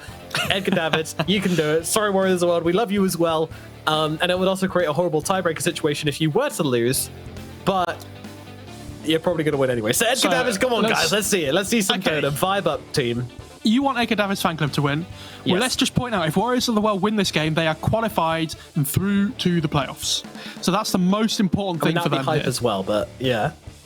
So in their minds, you know, you win this game, you're through. You don't have to worry about the next series. That's the most important thing for them here. And they've got arguably their easiest game last. So, you know, especially after their performance last week, you have to be putting a lot of faith into them. Has to be, you know, we'll put that out there. Edgar Davids fan club, though, they're back playing with Little Cheat again, who played with them the first 3 games, I'm pretty sure. Didn't look very good, I'll be honest. He wasn't playing too much Dota at the time, so they decided to drop him for last week. And this week, just before this game, he's been playing Dota a little bit more again, so they've picked him back up, and we'll see if he can prove to the world why he should have been there last week as well. Okay. So how many games did he play to get back on the team? What was the number needed? Oh, probably 1. I don't know, I'll be honest. You played a singular game of Dota, they're like, all right, you can come back. You proved yourself a loyal Dota player and fan. You know when you lose your rank if you're an Immortal player, and then you play 1 game, you get it back, so they put you back on the leaderboards again. It's like that. So you just play 1 game, and they're like, yeah, this is fine. You've qualified. Welcome back to the team. So I'll be honest, I love them all to bits. I think the worst thing about them not winning, if they don't win a game, the whole thing is that we won't get to interview any of them. And Mist is absolutely lovely, and I think he's the guy that wants to do the interviews for them. Mist is a lovely guy. You're all missing out, that's what I'm saying. Yeah, true. This is turning into a completely biased cast, but you know, why not? It's UK Dota. Let's get behind the losing team, get behind the underdogs, and see if Edgar Davids can play. What do you want to see from them? Are there any crazy? But you said Crayon's really good at Morph, right? Could that be something they could get out there? Banned almost certainly. So I'd be very surprised if it got let through. I think it's been banned out every single week before this. The other thing is, I know Corey's been playing a lot of Bounty Hunter recently, so they might do some weird stuff with Bounty Hunter as well. He's been playing Mars the last couple of weeks. I think has been his favourite before. So I think the problem for them is I don't see them picking a hero that makes you go, oh wow, this is really going to be different, apart from the Morphling, which I think is going to get first phase banned anyway. So yeah, it's I am not sure about this game. But on the other hand, we had Warriors of the World who they looked really good last week, didn't they? They look good with the Morphling hero themselves. Yes, they did. With this Morph Shaker, and it wasn't even just the Morph Shaker as well. I voted for Hemispheres as my. Sorry. They didn't even do it. They didn't even get Ags on the Morpher in the end, did they? I think he got it right at the end of the game, but not 100% sure. They didn't contribute to their win, though. No. I think when you look at that game, though, I think Hemispheres played really well last week, and I still think he's probably the most important player for them, that he needs to have a good game for them to really hit their stride. He played the first game that they won, he played Clockwork and actually controlled the whole tempo of the game. And last week he played Underlord and looked so convincing. You know, I think his hero got 10th picked overall. It was the last pick. And so we'll have to see if they give him some kind of draft priority again this week. And we have that Twitter poll coming up, and 23.1% saying Edgar Davids will take the victory, and it's only 76.9% for Warriors of the World. Only? Cool. Only, yeah. I'm somehow trying to skew it in Edgar Davids' favour, but this is kind of hard one to skew. You want Edgar Davids' fan club to be even further behind in the polls so that they are a bigger underdog. The redemption story is even bigger, like last game, but worse with Cheeky Chums. You know, they got the lowest score so far at about 9%, which did turn out to be right, to be fair. But Twitter was wrong, I think, twice last week. So don't trust Twitter; they don't know what's up. We did have some crazy games last week, though. Just to be true. Yeah, it was getting wet and wild, wasn't it? Yeah, it was very spring funky. break. Yeah. Whereas this week, we came into this last week probably saying on paper we were pretty certain about who was going to win each game, right? We don't have to put it out there now. We don't have to say it, but I think I'd be very surprised personally if there was a shock this week. But there will be, because Edgar Davids is going to win. Of course. Well, I thought they were going to win though, right? So True. Oh yeah, that's it. That's a shock. Yeah. It'll be a shock if Warriors of the World win. Alrighty, let's get into it. Game number 2 of the day, and it's Edgar Davids Fan Club versus Warriors of the World. We're now in the drafting phase, and we got ourselves a Lone Druid, a Bounty Hunter, and a Clockwork banned out by Edgar Davids, actually choosing to ban the Bounty themselves. Meanwhile, Warriors of the World haven't got rid of that Morphling just yet. They get rid of the Pugner, they get rid of the Death Prophet, and they get rid of the Cottle. Yeah, I think these bans by Edgar Davids Fan Club very targeted, has to be said. I know Toller in the past has played Bounty Hunter. I don't know if he does at the moment. I haven't looked at his data buff the last week, ever since the patch. But now that the gold decrease from everything has been dropped by 10%, I think Bounty Hunter now becomes a little bit buffed in that sense, because the gold that Track gives is still a flat amount, right? So overall, Track is giving you more net worth than it would have done before in terms of percentage-wise. So I'd be very surprised if this hero didn't start becoming popular very quickly in the pro scene. Does the same logic apply to Janada then? Yes. Pog. 10 seconds remaining. It does. Very big. Yeah, the hero's super fun to play as well. Like, it's just really fun to not have to worry about anything other than just coming forward and, the moment that Janada's off cooldown, you go hit the carry. Maybe you hit the support. Who really cares? Just hit something. I played it POS 4 yesterday and killed about 12 couriers, so that was my whole game impact, I think. Just killing couriers. But it felt good. It does do. I mean, you gotta, when you're killing couriers, you kind of got to not think about what you're actually doing and how much gold you're actually getting for your team. It's not very much, but I think couriers are expensive. They give 500 gold each when you kill them now. 500 gold each. No, 500. So 100 gold for each player, 500 for each courier, right? I see. Yes. Because obviously you're going to kill more than one. Yes, it's pretty good. They first picked Rubik. It's probably going to be Little Cheat Zero, the POS 4 player. This was their default in the first few weeks as their go-to hero for him. But again, not a massively strong opener at the moment. And there's the Dommy B Lich, the staple. We've had it every time, haven't we? I think it's been every single week they've picked Lich. Yeah. Dommy B Lich. Did he play Wyvern one week? I think. Maybe, yeah, first week he played Wyvern, I think. So I remember giving him a bit of a roasting. We have a Tiny coming out for Warriors of the World as that second pickup here. Interesting. Not a hero that I was expecting at all. It's a grenade play. You put Frost Shield on someone, then you toss them in. How do you play against that? Yeah, that's true actually. Very true. Apart from, I wouldn't call Frost Shield a grenade. I'd call it smoke gas, I think, because it's not, it's not instant, is it? True. What would be a grenade then? Shaker. Shaker, yeah. Or you throw techie. Do you remember when techies used to explode, but it didn't have an animation, and it just used to do it instantly? Good times. That was, no, it wasn't. It was awful. It used to kill him completely 100-0 every time, didn't it? Yeah, it was something. Interesting. There was the Tusk Techies patch where you'd snowball him in. Oh. The was it TI5, I think? Yeah, I think that was it. Yeah, CG won that one with Owie. So, and everyone just had to ban techies. Yeah, true. Edgar Davids Fan Club, they pick up the DK. Now, let me tell you about the secret strat. Okay? Oh, so, I'm ready. Are you ready for this? If this is position 3 DK and position 4 Rubik, if you breathe fire and fade bolt them, I think they heal you when they hit you. That's how much negative damage they do. Not quite sure that checks out, but I'm going to take your word for it because I don't know any better and you're the analyst. Heal me, strat. So yeah, I'm not really sure about this DK pick being so early. I mean, it's okay when you flex it, but when I look at their team, I'm like, is Crayon going to play DK? Probably not. Yeah, but the Warriors of the World know that. See, this is the genius of Edgar Davids, the genius of Mist coming into play. I would assume they know, right? They don't know. And there's the, I assume it could be position 3 Phoenix still. It's not could be position 3 Phoenix, position 4 Tiny, but I think it's probably going to be the 4 Phoenix with maybe a 3 Tiny, could be a 2 Tiny your as grenade. well. Toss into Supernova with Frost Blast, but that's not a grenade. Going on. It doesn't kill people straight away. Well, Molotov, that's what it is. A Molotov, yeah, okay. So they see this Phoenix. What are they? I imagine they want to pick their 5 hero here, right? Okay, so Mist has been loving this hero. I actually don't think he's played that well on it in comparison to his other heroes in the other weeks. I think he looked a little bit lackluster last week when they played against Team Sneed, because I thought before that week he'd been their best player.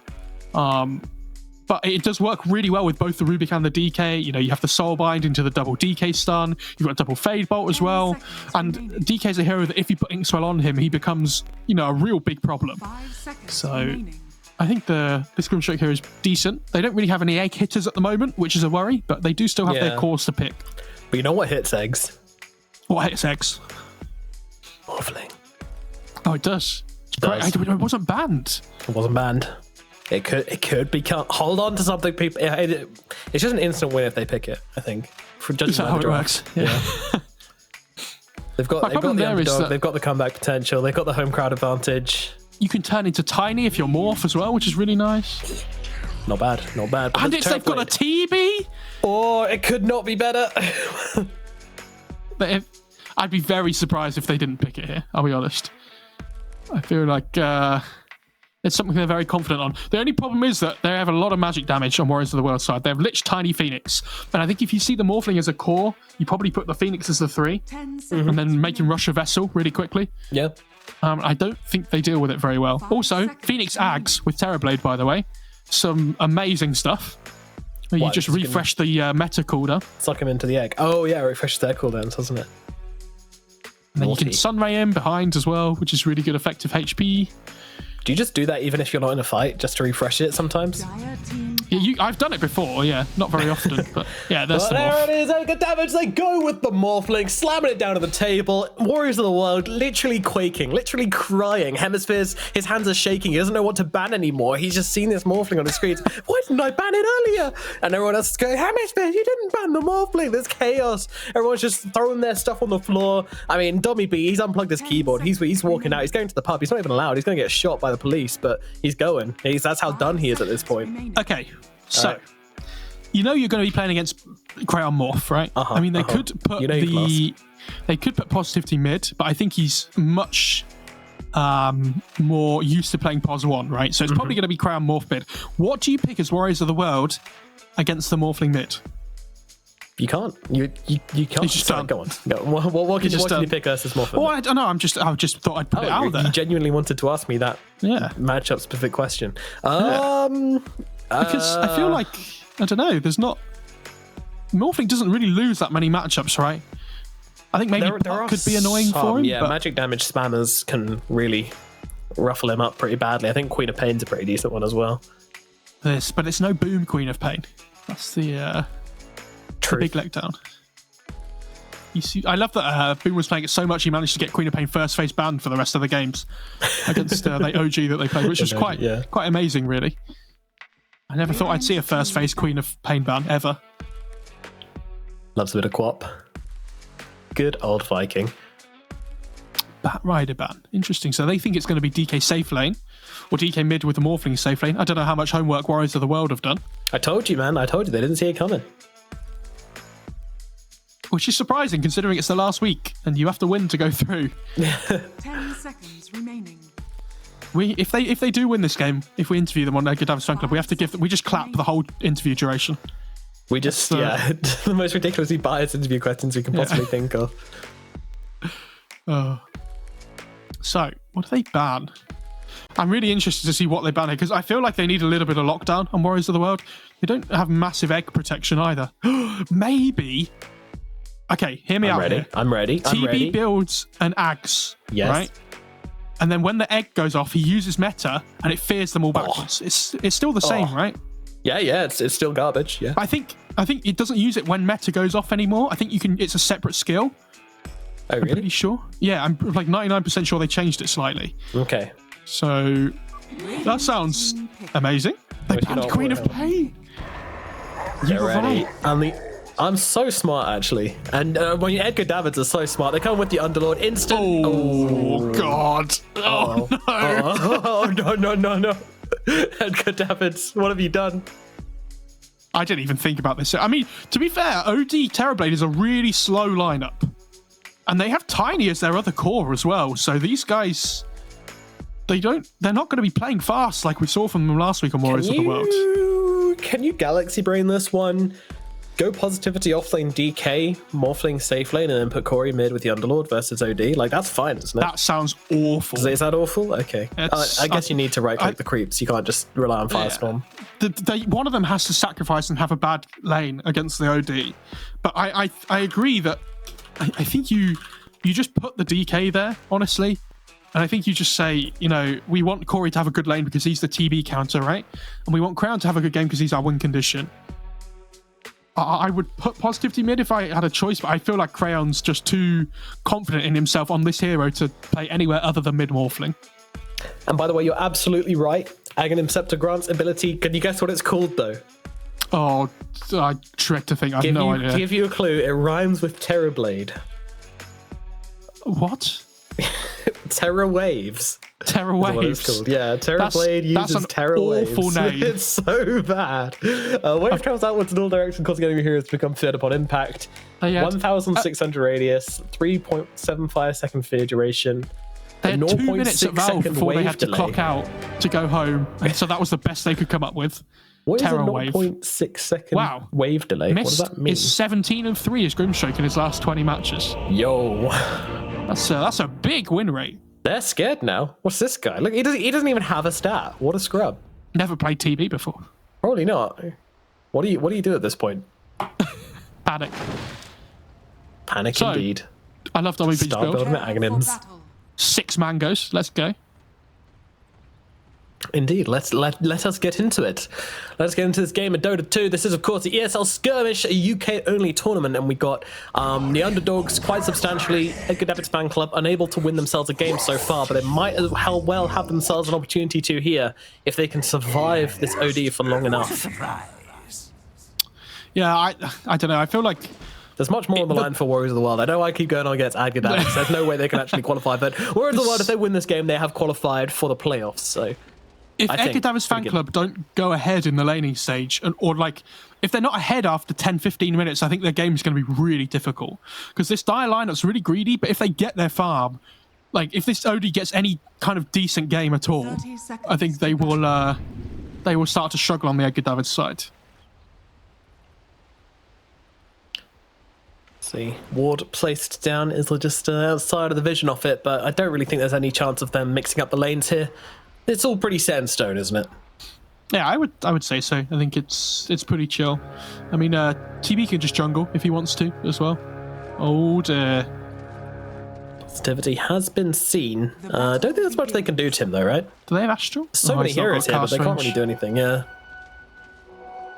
And that means he's leveled Astral level 1 as opposed to Sanities. Yeah. Yeah, I mean, it's the Astral used to be too strong, so they had to change it so that the cast range got nerfed really heavily in the lower levels. So it scales up now. Yeah, that makes a huge difference to his laning. He's doing it. He's been playing so much. He's back and even lets the rage creep through. You think this guy had been playing some kind of 12-hour 5 a.m. to 5 p.m. Dota session? It's not 26 games in a row. No, 5 p.m. to 5 a.m. Dota session. I thought he said 5 a.m. to 5 a.m. Maybe. Oh yeah, 5 a.m. to 5 a.m. That was it. Yeah. There's no way you could squeeze in 26 games in 12 hours. 12 hours. You would have to have ruined a lot of games for that. Yeah. Crown has 3 denies in the first wave, by the way, mid. He's 2-3 against the OD 0-1. Oh damn, it's happening. Get your goggles on, Edgar Davids.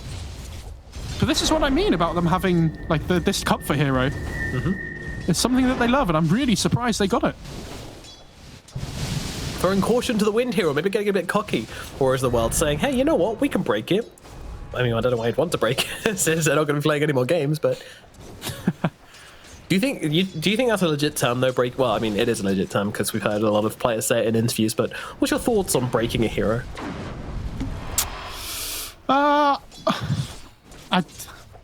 I think it's to be it's a thing, right? Like it's something that all the best captains will do, where they try and like beat it in the upper bracket, or that they try and find something to beat it, so that maybe not for the same tournament, but for further on down the line, they know they have the psychological advantage, right? But yeah, I don't see the point in doing it when they've not going to be playing another game. Action down to the bottom lane. Missed. He smells blood. Positivity coming in as well. Onto Tolera here, but he has got those fire spirits to throw down against Positivity and Mist, slowing them down, slowing their attacks, and actually saving his own life. And they're maybe looking for a bit of aggression themselves here as Tolera coming flying on forwards here, but a nice two-man stroke going to hold them back. Positivity will limp himself under the tower. So there. This DK Grimstroke lane feels really passive to me, though. I think when you're playing against this like Phoenix Tiny, I think as the levels come on, you're gonna really start to struggle on the Grimstroke if you kind of fall behind in XP any sort of amount. Because this Phoenix, when he hits level 3, becomes a completely different hero. Like the Fire Spirit's damage more than doubles. OD has managed to find himself into the lane a little bit more now. He hits to level 3. 2 points in Astral's a big upgrade. Yeah, still 5 deniers behind though, which doesn't feel too great, but with the wave pushing in, does give him a little bit of freedom here. Both popping salves as well to keep on brawling it out. Not sure about the Astral. I think you want to be using it to secure range creeps, right? Oh, he gets it anyway. Gets it anyway, who cares? Shut up, Mo Farah. You don't know anything. Yeah, last Astral on my ass. The side lanes... I mean, I feel like the side lanes are not going too great for the Radiant side at the moment, though. I think they're the big losses. Because I think, like I said, I think they have to be playing from in front. Lift up, throw back onto Tommy B, but he's still got that Frost Shield landing onto Little Cheat here. He might have lost his life to the Metamorphosis here, and that will be your first blood. Corey can't do much about that. They will lose the Rubik, and Corey's not looking that healthy himself, to be honest. Tommy B keeping on chasing here. Does have another Frost Blast. Can he get in range? He can, but unfortunately the Terrorblade's already given up. Whose salve was that? Oh no, Tommy B gets a cancel. Corey, that's not feeling good. That's not good vibes. Oh that's no, they deward the high ground as well, thinking there was an observer there. No, he just got the vision, Corey. He just looked at you. You saw him. He looked at you. You looked at him. Your eyes met, and a romance was formed, but... Oh, they got the TB's courier, though. That's really big. Yeah, Little Cheat getting revenge somewhat. Not much, but there we go. 250 gold. It's pretty good. And I like that by Tolera there. That's a really important... Because if he doesn't pull that camp there, then Mist can pull it down into the wave. Oh, he might still do it, actually, Mist. Never mind. Mo Farah definitely doesn't know anything today, actually. That's all right. We all have our off days. Yours just happen to be most days. Every day. Yeah. Oh. I was kinda. I was waiting for most. Going on to Mist. I don't know what they're doing to Mist here, actually, because that's... that was... He's very much fine, but I guess chasing him away, stopping him getting denies, maybe? I don't know. Not really sure what the dive's about. I'm wondering what skill build and item build this Tiny goes as well. I haven't seen Pods 3 Tiny in ages. It's not a popular pick at the moment. And Little Cheats forgot to go and take the bounty routes up in the top side. That's because they're going for a kill. No, they're not. But they're going to get 4 bounties on the dire side now. You know what? Bounties are for losers. Free gold, that's for losers. Real players, they get their money from the lane. They get their money from kills. None of this PvE rubbish. Okay, well. Gadavers, they're just they're a natural team. They believe in skills and in themselves and in brotherhood. Phoenix comes and salves his mid player as well. It's very, very nice play by Tyler. Taz is a coward, getting his teammates come in and help him. What is this biased casting from Nomad? Yes, it is. I wasn't trying to hide this. Twitch chat going to be calling you out. Oh no. Heavens help me. He said something good about a team. That's it. You're done. No, they're on Edgar David's side as well, I'm sure. Oh, right. Okay. Fair enough. You're just pleasing the fans, want to see Warriors of the World in playoffs, but at the same time... Yeah, I think they... after showing they're the only team that can beat either of the top 2 teams, you know, we kind of want to see them in the playoffs. Yeah, we'll see them in a best of 3. Tolera being very rude towards this DK, just constantly sitting on him, but he's going to reply with a stun here. They're going to try and go for the Inkswell Hill, but the dive comes out easily in time, and the Inkswell's going to land onto no one. But meanwhile, Island dies in the top lane. They lose their Terrorblade. That is a big kill for Corey. Meanwhile, down at the bottom, they continue the skirmish a little bit longer, but no blood is going to be drawn down here. Very hard kills to have in this bottom lane. You know, you've got a Tiny on one side and a DK on the other. Not likely for either of these guys to drop. Meanwhile, Taz coming forwards onto that Morphling. Do you keep Morphling strength if you're inside the Yes, yeah, you do. So it's really important for Taz that he wants to be able to catch the morph out with Astral and then sanities him to burst him down when he's on low HP. But it's not going to be easy to do. Trouble here. He has got the dive up to the high ground, but there's also a morph jump from Crayon here. He's looking for Tolera, but won't be able to find him. Beautiful positioning there in the trees, actually. He finds something at least. There you go. Nice little bit of pocket change. Probably worth more than the kill, I'll be honest. That was... Your top lane, Dummy B in some trouble. Little Cheat also dropping kind of low here. Corey, if you can find that right click, he will get the kill and finally does finish the job here. Isla trying to close the gap onto Little Cheat here, interestingly. Does he have mana? I don't think this is... No? Conjure This Image? isn't good. He doesn't have Reflection. He doesn't have any of the skills needed to kill that Rubik. Just wanted to send a message. They just need to keep this TB farming, get him through the jungle relatively quickly. He's double Wraith Gloves of Haste as well, so he farms really fast. It's just, this lane's really difficult. They should probably just set the Phoenix up here while the TB jungles and let the Phoenix get towards that level 6 mark.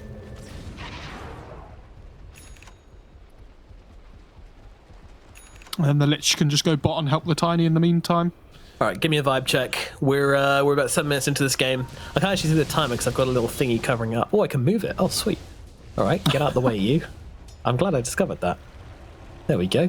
So 8 minutes into this game, where are we at? What's the sit rep? Oh, Inkswell, hang on. Hang on, man, slow down. They're playing with this Tiny. Playing is about all they can do, though. This guy's just he's a big boy. Yeah, they need a +1 down here to be able to get that kill. And Tiny's just not very tiny anymore. And we sit that level 6. Big and biggie. Yeah, it's in terms of the vibe check, Nomad. I think the Dire side is still going to be okay with how this game's going. Like all 3 of their cores have had a decent start to the game. Toro's committed dive really early here. Oh, he's actually forced Corey back in the other direction, coming over towards Little Cheats, try and finish off Dommy B, which will happen. And actually, there's not much they can do about this Underlord just walking away from them. Then all this is up, therefore EDFC don't really want to engage with Isla right now. Do I say that? They're toying with him a bit. Careful, here comes careful. Oh, here comes Taz. He's not fast enough to catch up with the Underlord, though, so they've actually forced a rotation here and gotten absolutely nothing for it, but he doesn't have the TP to get back to lane. Yeah, they saw him walking through the jungle. If you look at where the Radiant's wards are, they have these 2 really deep wards on the Dire jungle, so they saw that OD just walking through. Oh, top lane. Phoenix in some trouble. He's been silenced up and he will be bored down. That's one of the biggest counters to the Phoenix is that damn Phantom's Embrace. Just stops him being able to dive. Very frustrating. They need to stop playing into this Underlord. Like, he's the strongest hero on the Radiant side at the moment, and he's doing a lot of damage. They need to keep playing into him. Keep playing into him. Lose the game. It's just the Underlord skill set, though, right? Like he's so strong at this point in the game, even without too much in terms of net worth. I mean, he is top of net worth at the moment, but you're like, Phase Solving, this guy is really going to chunk through your HP. This is what I mean, just by putting Toller atop and letting him get the XP. Like let's just go spot or something. Talking about Lich, he's in a bit of pickle again, and he's going to get balled down by Mist and Little Cheat. Nicely done. Little Cheat's almost level 6 here as well without even having used the tome, so... Not bad. He's got positivity in the bottom lane. Actually going to pop the Dragon Form to try and turn this one around onto Hemispheres, and they've got the root from Corey closing the gap here onto this Tiny. But again, it is a Tiny. He doesn't really take much damage, so he doesn't really care about the rotations coming through. But it does keep positivity alive, at least. Don't know about that TP from Corey, though. I feel like he's just wasted so much time. Like, he's now going to be walking towards the mid lane, not really achieving anything when he could have been pressuring this top tier 1 really hard at the moment. Able to snipe a bounty in here as well, so getting some revenge for earlier on when they lost a bunch of them. Unfortunately, might have given his life for this one, but in current situations, this is so worth it. You wouldn't believe. Like, this is absolutely fine. Yeah, it is fine, but again, I mean, any kill that OD gets this game is really going to help him because he's the big, he's the key hero here. I think if the OD has a good game, then everybody's game on Radiant's going to be really difficult because they don't really have a way of dealing like mass amounts of damage to him unless Morph has a good game. True enough. And even then, like, Astral Save is going to be there. Like, they've got the Lich Frost Shield as well. Like, they do have damage issues on the Radiant side, I think. Meanwhile, you got the Tiny on the other side. As we're seeing, they just completely dismantle this DK down in the bottom lane. Your Soul Ring and your Brace is not going to save you from that. What's the Tiny skill build, Rob? What's he gone for? Okay, so he's only gone 1 point in tree. Okay, fair enough. Interesting to see. It's the Tiny that we used to see all the time, right? Yeah, I want to call you Tiny. Yeah, they just run around, hit people. Like, he's got the Jelly coming out in the courier as well, which is really nice for this core Tiny, who has mana issues. But when he gets that blink, like if you look at the Radiant heroes, these two supports are just meat fresh meat every time. And Morphling, if he's sitting on low HP, will just die to the combo as well. Yeah, it's something which Crown has to be really worried about. Probably once we see that blink, he's going to start playing on slightly higher than full agi. But will he get caught out the first time before he sees the blink? Well, that is a question, isn't it, McFerrer? We shall see. That depends on his team. Do they have the vision? And him. Will he predict it? So many ifs, so many buts, but only one answer. How much XP does Little Cheat have on the Rubik? Did Little Cheat take the tome? Even though he was just about to hit level 6 anyway. He definitely did. Look at him. Look at him. God, bloody Little Cheat. What a piece of... what a piece of work. Yes, that's what I was going to say. Yeah. Yeah, Positivity, he's doing what he should, though, just sitting on the tower here, but they're going to basketball him over towards the ledge, but actually this could be bad. Look at the damage coming through with a double. Dragon Tail turning it around here. The damage and another leash also coming out from this one as well, but thankfully Taz will help out Hemispheres quite a lot here with that Astral. However, the tower's still being taken. Astral. With the Astral, yeah, back onto the OD. He's not looking that healthy right now. Hemisphere's being held back. They really want to try and finish this tower with Corey and Positivity. They will be able to do so, but Nice Deny comes in from the Tiny, stolen from under them. But they get a stun out. This could be a good turnaround here if they can land it, but the Avalanche holding them back, turns around with the ultimate. Lil Cheat's going to drop. Can they kill off Taz? They can't. He's well under his tower, and Corey could be in some trouble here. Positivity trying to hold them off, but it could just be Savior Buddy Syndrome here. They decide to leave Corey. He's probably going to drop here. Meanwhile, Crayon what? Okay, we'll get back to that in a minute. The DK gets himself out. Corey is dead, however, to Hemispheres. And can I just say, Crayon solo kills the Terrorblade off in the mid lane. Nice. Well played by Crayon. He's going to try and get this mid tower as well. Is he low? Yeah, he's got it. He's doing it. Crayon okay, let's not get ahead of ourselves, Nomad, but all three of the Radiant cores are top of the net worth chart. Let's do it. Edgar Davids might have actually found themselves the start of a victory. Can they finish, though? Can they get the follow-through? Us, as Brits, often struggle with this part. Yeah, I was going to say, this has been the problem that they've had the last few weeks as well. You know, even if they've had a lead, they really struggle to make the calls around the map to use that lead well. Oh, Dommy B. Oh, that was sad bounces. Yeah, not ideal. Looking a little bit awkward right now. He's not giving up on this one, is he? But maybe he should. Start rifting in. Oh god! I mean, I think we got to watch Dommy B's demise because that was. Oh dear. Oh, and there's a blink coming out on the DK now. It's on the courier, but Taz is trying to look up for the pickoff onto Crayon here, but Crayon's just staying at a little bit too much health.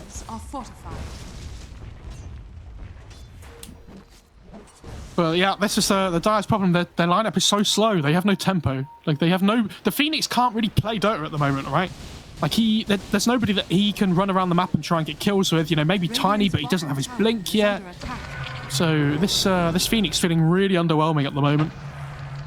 Like, normally we see things like Phoenix Mars because you have the team fight advantage, but like Phoenix Axe as well is something that's been really popular. And that OD Astral Steel is really good for the Rubik. Which, yeah, I don't know if you know. A decent amount of work and giving them a save, which I think is really important in this game. Yes, so OD Astral, when it works with Rubik, obviously it lasts a little bit longer because of Arcane Supremacy. But it's really annoying because the sound that...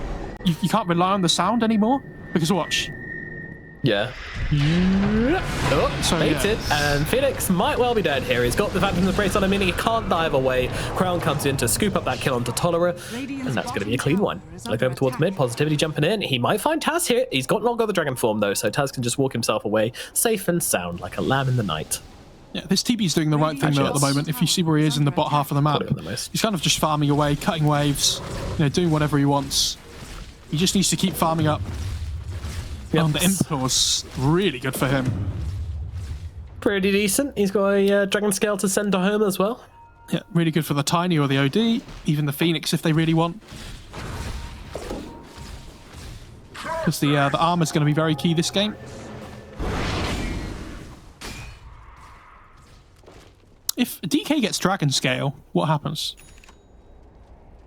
Is the game is that just an instant win? Or? I don't know. It completes him, doesn't it? Yeah. Well, technically, DK didn't he? His law's a little bit wacky. He went and killed the dragon, and then because he killed the dragon was like, "Oh, you bested me, good one, bud. You can become one with me now." Oh. Yeah. which seems can't like a throw weird the thing tree. to do. Oh, silence helps him. Miss actually making a pretty heads-up play there to get himself out. Oh, there's a nether shawl for the OD. Oh, it hurt. It does make him a little bit vulnerable to right clicks, but I mean, the extra magic damage is more enough to make up for that risk. Yeah, it's all about the sanities damage this game as well. You know, these two melee side laner cores, the DK and the Underlord, do not enjoy having mana. The dragon was dying. It was a mercy kill. Says Robert, you're overstepping your boundaries here. No, I'm just kidding. Stick to your job, Rob. There's a reason you can't talk. He's fighting back.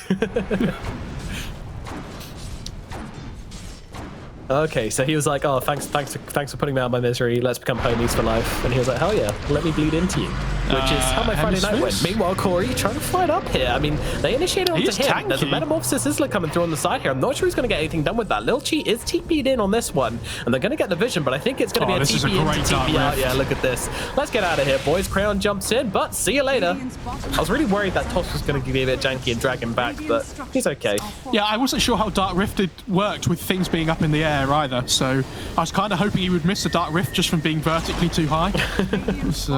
Never mind. Missing things from being too high was yesterday's headlines. Meanwhile, oh, that's true. Isla's got himself the Sergeant Yasha. He's feeling good about life. Not super good, not as good as Crown's feeling about life, but still feeling pretty good. I mean, it's a close game, all things considered. A 2k advantage for Edgar David, which means my little peepers always go to Roche in these situations, and I think either team can take it, not particularly easily though. Meanwhile, Bummy B, he's found himself in a bad situation once again. And Crayon is really close to this E-Blade now on the Morphling. I mean, he's got it coming out on the Courier. This timing, if you hit the Soulbind E-Blade combo... Oh, I mean, yeah, the double shotgun. He has Nether Shawl as well. Like, this guy's going to do insane amounts of damage. Like, how much HP does the TB have? Because I feel like it's... Yeah, I'm unsure about this. Yeah, he has Nether Shawl himself, though, for the magic resistance. The magic... Oh, interesting. Yeah, I guess, I mean, TB's got enough armor as it is, so they're going to try and come around from the backlines here, and they're going to be able to take down Little Cheat almost immediately, but no, the Frost Shield keeping him alive will finish him off, and Miss is also going to lose his life for this one. They've only traded Dummy B for this. Meanwhile, the Frost Soul going to run out eventually, and they're buying back, actually, on Little Cheat on this one. They're still doing a decent amount of damage to Positivity, and they're going to come in with the egg onto him, but Rails have going back into turn, and they will just take him on down. And now they've got the OD, he's stunned up in the middle of everybody, they could just kill him. He's inside the Astral, but what are they going to do about this? Isma's hanging around, but there is nothing to hang around for. He is dead. There we go. A little bit of misusage on that. Excuse me. Yeah, I mean, the dire side, they really wanted to take the fight before, while they felt they were stronger. There's a blink on Tiny, they can go, but just before the fight, Morphling picks up E-Blade. And I think that's the big turnaround there, unfortunately, for the dire side. Yeah. Making a huge difference. They did a really good job of going on the supports first, though. And if they get missed again, that's just 2 deaths in a row. Yeah, but the same for Tolerant as well. Same situation. Do they actually be committing this hard for this one? I mean, Crayon's still happy to just fight up in the front lines. They're pinging him. They're saying, we might be able to get him, but now Lil Cheat's running one way. Oh, no. He is not running the same way as a taxi. Oh, Hemisphere's tried to toss away the Underlord there so that the Dark Rift wouldn't hit Morphling, but... Naughty. Didn't quite work out. Meanwhile, Little Cheat still on the run here. They don't see him, though. It is daytime, but the creeps just don't have that good enough vision. He's going to run into another creep wave if he's not careful, though, Little Cheat. Yeah, seems like he's not bothered, and Heavens has given up the chase anyway. If he kept on chasing, he could have blinked on him, but as is a weird to life, the moment you turn around, he shows. Do they have a vessel on the dire side? I assume Phoenix is building one. He has no boots earn on the Phoenix. How close is he to having the vessel? So he's going straight for it, which I think is the right choice. Like, he has to this game. I have to say that I've been really unimpressed with his Phoenix so far. I think this... Well, I mean, yeah, that egg was pretty pants. Yeah, egging in front of the Morphling. Yeah. But the problem for him is that, some Phoenix games, it's a lot easier, right? But again, they have nothing to protect the egg. So his egg placement is really volatile. And if it looks bad, then it's going to be really bad because there's no way of helping it out. Yeah, Whereas some, I see what you mean. some games you can bail out. As well, making the shotgun relatively useless. Tolerant jumping forwards nearly gets taken down by Little Chi. Meanwhile, in comes the avalanche return from the Rubik here. Chainfrost bouncing around, doing work. They'll take down Hemispheres. Crayon's still alive for the time being somehow.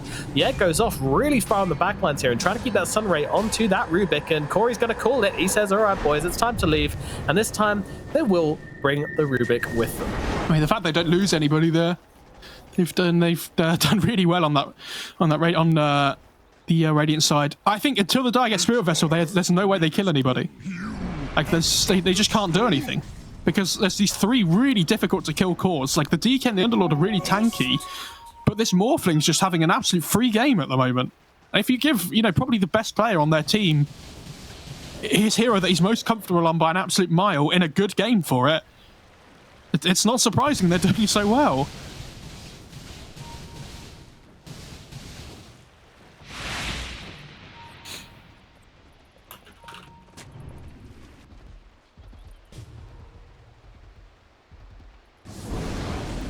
They really are looking to close this one out.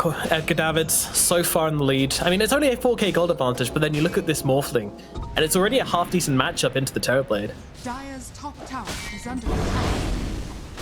Things looking pretty damn good. Radiant's middle tower All things considered. Top tower has fallen. Is going to pay the price, and this is the last outer tower now gone. Meanwhile, they'll trade it for a tier 1 at mid. Not much of a trade, though, and actually, Isla, he's getting jumped on by the DK, or the heroes are making their way over. But he's just going to go and straight away TP out of this one, and there's no more stuns on the DK, so see you later. Tolera, why not be so lucky? Steals the Icarus dive? Yep. Okay, Rubik coming flying on forwards, but unfortunately, doesn't have the support to finish off this kill to Tolera here. That dive is a really nice steal, though, because he can dive and initiate with the lift now. So he has some really cool things that he can do now this game on Rubik and the ways of initiating fights. Would you call them neat and fun? Yes, I would.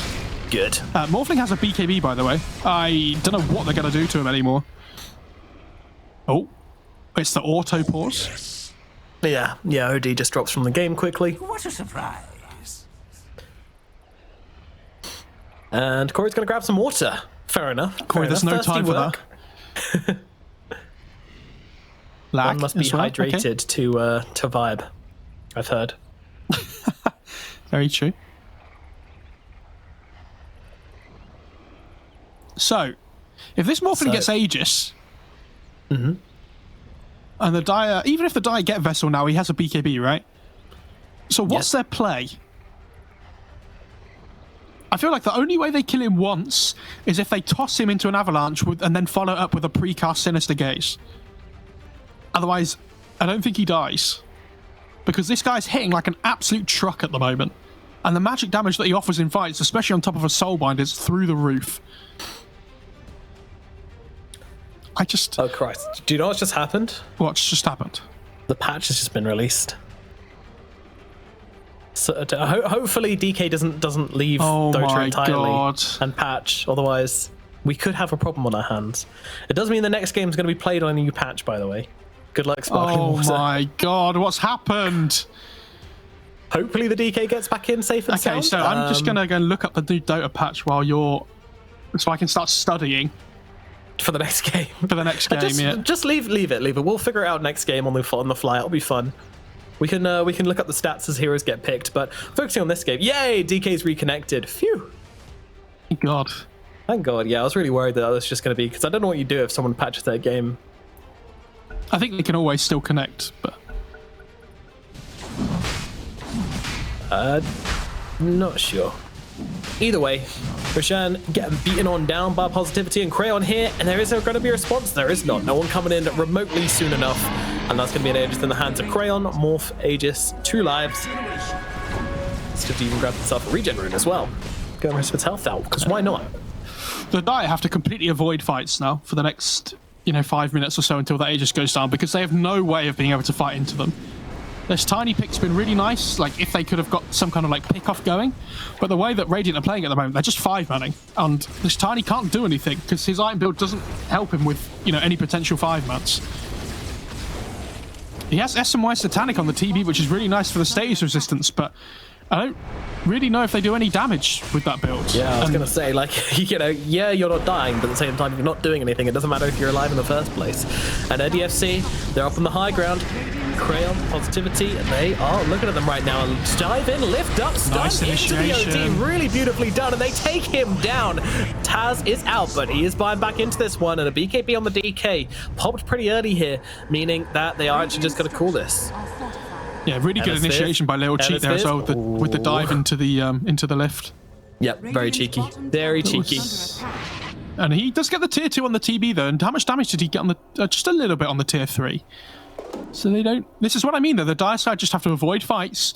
You know, just try and force them to move around the map, because if they ever get into that position again where their base is being under siege, they are going to be in trouble if they don't have the other lanes pushing out. Radiant's top tower is under attack. And a smoke up from EDFC. They're looking for some action here. They're looking to jump. Okay. I mean, they've got the Aegis and the Morphling, so I'm... If they run into this TB, this is the biggest kill they could find. Isla in trouble. Sidestep being brought down. Shotgun's going to come on through. Crayon turns godlike with that kill onto the Terrorblade, and that is just a metaphor for this game right now. TB being dead. I mean, your save resistance didn't help you up in that situation, but to be fair, you need a lot of items to save yourselves from 5 heroes barreling down on you. Well, 4 in that situation, but either way, that is a big loss for Warriors of the World. I really hate Dommy B's skill build. Dear Lord. What's he going for? What is this? Max Frost Blast. I can see Max Frost Shield next. Okay, I guess the Morphling is doing a lot of damage. What do you hate about it? Why do you Max Frost Blast? Because it does damage. Yeah, but the hero doesn't do damage. It's all about the utility, right? Why is Tolliver just dead? Yeah, I don't know. What am I watching? I understand he's trying to cut the wave, but like... They just want to play the new patch. They're like, alright, get me out. Get me out. What happened to the Warriors of the World that we saw last week? Crayon's just dying, by the way. Yeah, he's nice Sunray still there. Yeah, scatching a little bit. The word I made up earlier, coming back in. You thought it was a mistake? No, I'm bringing it. It was deliberate. Barracks starting to look a little bit tasty as well, and Crowd's actually going to steal that Metamorphosis form to get that extra bit of bonus damage in here. Meanwhile, oh my goodness, WB just takes a shotgun to the face, a tiny jump into the backlines, but might be in some trouble himself. Solmai's going to come out, and look, sadly, Eclipse doing next to nothing here, as Crowd just jumping on forwards with this BKB. Looking for the Tiny, will not find him, but they're looking towards the Terrorblade instead, but he's got too much armor to take down right now. Corey on the front lines, though, could be brought under the tier 4s, though. He's looking low, and he's going to lose his life, and that's a get out of jail free card gone. They have no more TP back to base, so things get a little bit risky now, and they're going to try and call the back, but they might not let this happen. Charges? Warriors of the World, they might find this one. Crayon turning this one around. He does have that Aegis. It's going to pop a little bit earlier than planned, perhaps, and now the egg coming down on top of this as well. If they've timed this right, Crayon could be in some trouble here, but he's going to make his way back over towards Mist. They need this Morphling. Themselves too already. Mist trying to jump on the backline, just trying to make them focus on him instead. Crayon still trying to play around here. They're pinging. They're saying we know where he is. Mist will make himself a good distraction. They will bring him down, but they're looking for the big boy. Crayon going for the TP and does make it out just in time. Hemisphere saw him. He saw him. He could have stunned, but didn't quite react quickly enough. He saw him too late though, because it was night time, so true. He didn't have clear vision on him, but I don't understand why they went for the Grimshoke there. I mean, everybody just has to run at the big distraction works perfectly. Mist doing a great job. Really bad fight for the Radiant side though. I mean, this TB went pretty untouched throughout the fight. He managed to get a decent amount of damage off onto that Underlord as Corey dived the tier 4s for some reason. That's not a... Is the OD building a Hex next? What's his item progression? He's going BKB, okay. I think it's BKB, and then we shall see. I mean, the BKB is very much needed this game, but he's far behind in terms of net worth. Ruining him. It is absolutely roasting his chops. Do you roast chops? No, you... What do you use chops? You grill them, don't you? Yes. Definitely don't roast them. That would be horrendous. Vegetarian here, by the way. Don't know these things. Yeah, true. Just not just a complete cooking novice. Have you seen what some of these people have been putting on like Twitter and stuff about the food they've been making? Oh, I dread to think. Oh my goodness, it's atrocious. I just like there's just a lot of people who really struggle to make meals. I mean, to be fair, I've been through uni, and I remember there was one person who didn't know how to make scrambled eggs. Well, she did, but she only knew how to do it in the microwave, and I've never heard of scrambled eggs in the microwave before. Yeah, I used to do that as a kid. Disgusting. Why? I mean, it wasn't great, but it was okay. It just came out They have a of one, sentry like, down. They see gelatinous blob. hemispheres. Yeah, oh, good reactions though. Meanwhile, they've got a stun onto the TB, but he's got the frost shield on it, but it doesn't matter, they take him out in time. He does have a buyback. Will be able to come back into this one if he wants. Meanwhile, they'll just let the egg do its thing, and Positivity actually put the BKB there, thinking he was going to get stunned up by the buildings, but fine, yeah, turn around. And meanwhile, Dommy B gets taken down. Nice pick off from the crowd there. Now look over towards the OD. OD in some trouble, going to pop that BKB and try to get himself out of this one. Will be able to get himself back a little bit. Meanwhile, in the middle of everything, it is Hemispheres. Gets out tossed on and gets thrown up into the air, and the Sun actually going to keep him alive, but no, I'm not sure that's the best idea. They've even after him in the front lines, and Crayon just getting on top side. Oh no, it's all crumbling apart. Warriors of the World, save your buddy syndrome, taken to another level by this Terrorblade. It was cute. It was cute, but it was ultimately also very stupid. And the GGs are called. They won a game, Nomad. They did it! They did it! Edgar Davids fan club have won a game in the ESL Premiership. Oh my goodness. We got the dream. Nobody won every single game. Nobody lost every single game. Ah, my heart is full, and I'm glad things went this way for them, somewhat. I mean, to be honest, Warriors of the World now a little bit spicy for them now, as they've got to face elimination. Perhaps we'll see how things go following on from that. But yeah, I mean, what a game from Edgar Davids. I didn't know they could play this kind of Dota. Yeah, they've done fantastically well. Oh look, the game client's out of date. So I don't really know why there's a Warriors of the World. In comparison to last week, they looked so poor this week. I don't know what this draft was about. I don't understand what this tough offlane tiny's about. Like, in theory, it can be really good, like we talked about, if you can get all these pickoffs constantly around the map and play aggressive. But they fell behind really early, and they have these two really passive cores in the TB and the OD. So it's like really good games for them if they can get to the late game in an okay shape. But nobody's making plays for them on the map. They have absolutely no tempo in their lineup at all. And the Edgar Davids fan club just took complete control of that. They just controlled the whole map. They just ran at them constantly. And there was no team fight for them to worry about apart from Phoenix. And yeah, that was about it, really. Yeah, even the Phoenix, I mean, you say they had team fight in the Phoenix, but I mean, those eggs had to be used so damn defensively that they almost didn't do anything most of the time. In fact, like, so many of the eggs just ended up doing nothing. And that was a problem with the pick, you know? Like, when you pick, as you say, very little team fight, and the team fight which you do have can be easily countered by this Morphling, who just had an absolutely phenomenal lane, an absolutely phenomenal performance throughout the game as well. You got to start getting worried.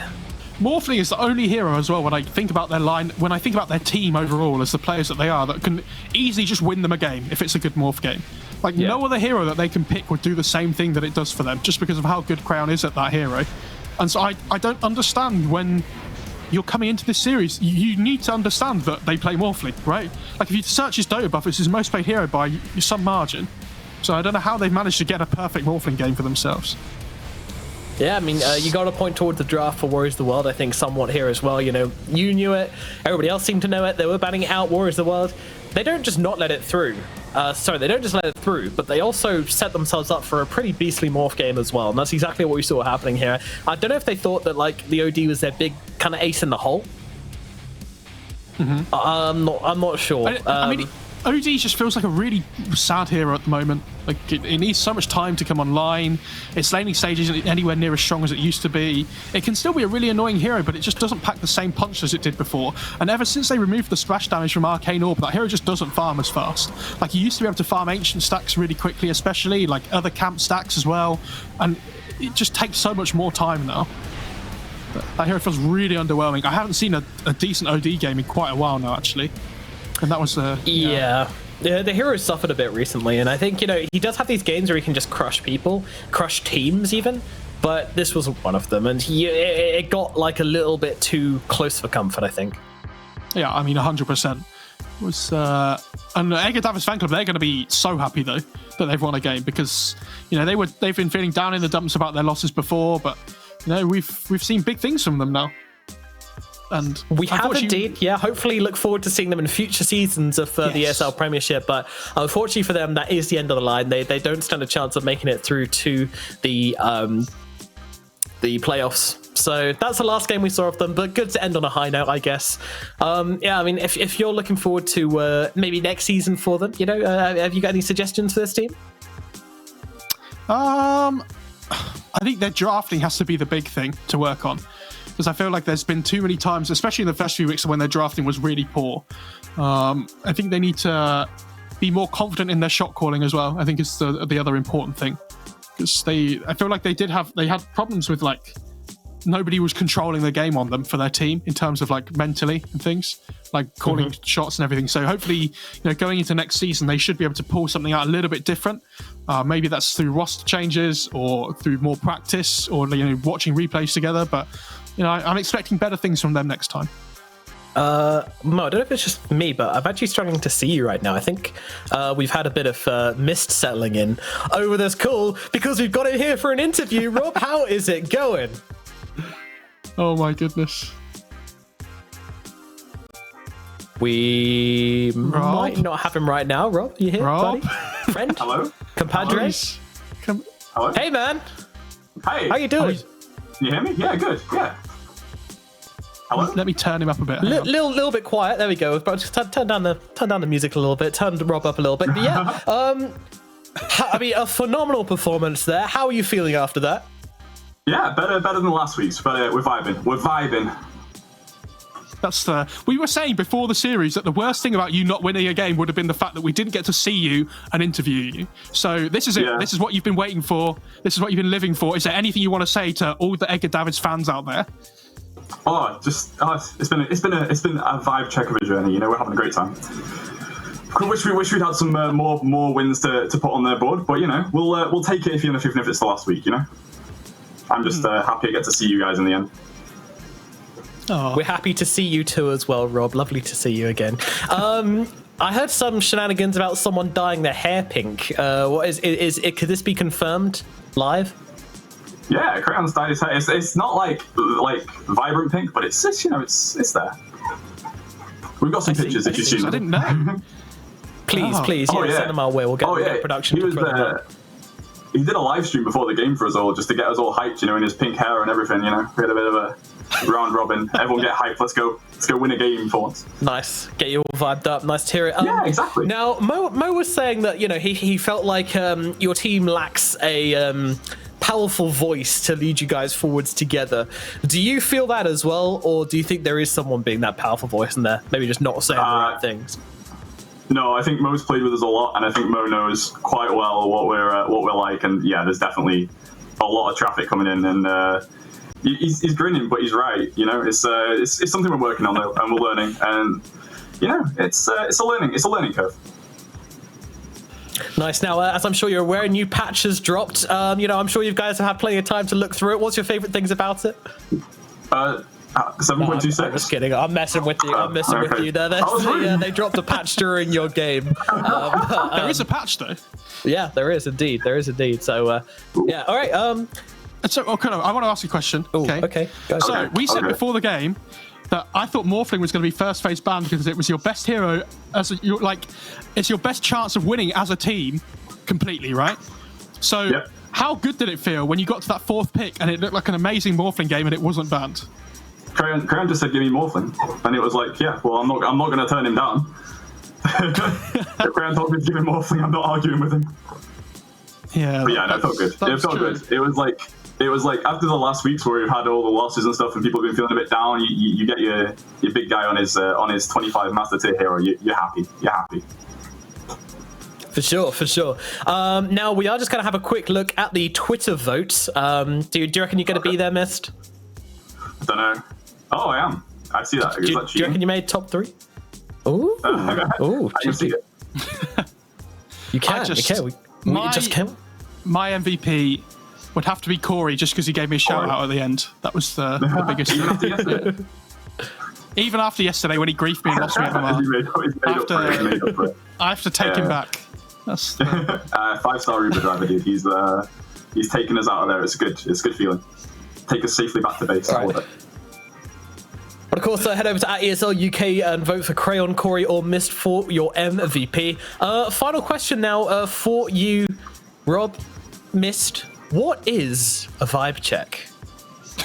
Oh, I don't know. That's Corey. Corey's the guy to ask. All I get is we're just vibing. We're just vibing, and that's all it is. It's just a way of life, I guess. You know, it's a way of life. You're either vibing or you're not. So you're just kind of parroting the sentiments which is being said in your chat. Yeah, always. Fair enough. I guess that maybe in essence that is the vibe, or maybe the vibe cannot be defined by English words and is a sentiment as unto its own. But Rob, thank you very much for coming to talk to us. It was a pleasure. Congratulations on your win. And what, are you going to be watching the rest of the tournament? Of course. I'll be watching the rest of the tournament. Yeah. Who are you supporting? I got a support team. I got to support my sparkling water. All right, big sparkling water here. Ooh, once again, controversial. Rob, thank you very, very much for coming to talk to us. And hopefully we'll see you next season. Adios. Yeah, hopefully. Alrighty, and that's going to put an end to things here for this second game, which puts us in heading towards maybe a bit of an awkward place. God. Yeah, It's going to be awful. Wasn't supposed to happen. This mix-up was not supposed to happen. So, where's the world dropping this game? Cheeky Chum's dropping their game. Now we start getting into heads and head-to-heads and looking at other stuff. We're going to figure this out in the break time, but yeah, we'll try and figure out exactly what's going on with these two. But we're hopefully. No, because even if Sparkling Water beat the other guys, then it's going to be another team. They're now. all going to be on 2-2. Yeah. So we shall see. Let's put it out there. If Team Sneed win, they'll go through. That's the first thing. Whatever. Okay. If Sparkling Water win, true. I have no idea what's going to happen. So we'll have to get the behind the scenes team on it to find out for us. Yeah, we'll have to get the investigators, the official ESL investigators on the case. Alrighty, guys. Thanks for joining us for today. We've got another game coming up just around the corner. We've got Sparkling Water versus Sneed on a brand new patch. The first competitive game of a new patch, I'm sure. We're going to throw it over to a quick break, and then we'll be back with the final game of the day. Stick around. We'll see you in a sec.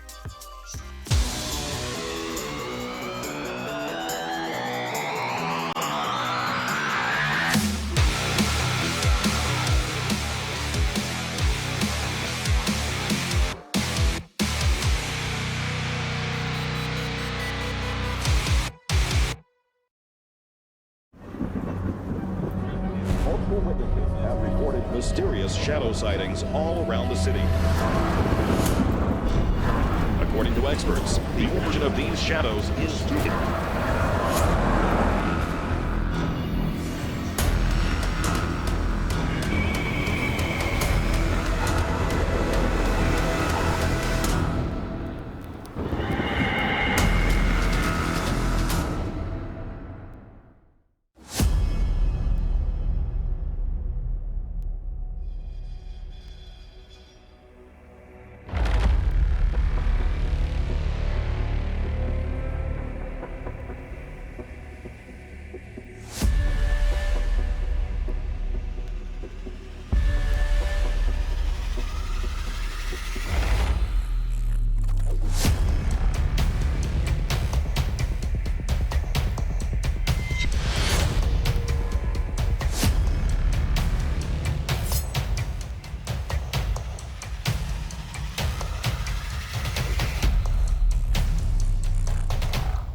That's why you don't with the big dog. No, listen here, you tired of spanking your mates week in, week out? Come on. This sad little loser online from Albuquerque, New Mexico, without any rewards other than glory? Try Stakester now. Start using your legendary skills and making some real motherfucking money. Go on. Press it.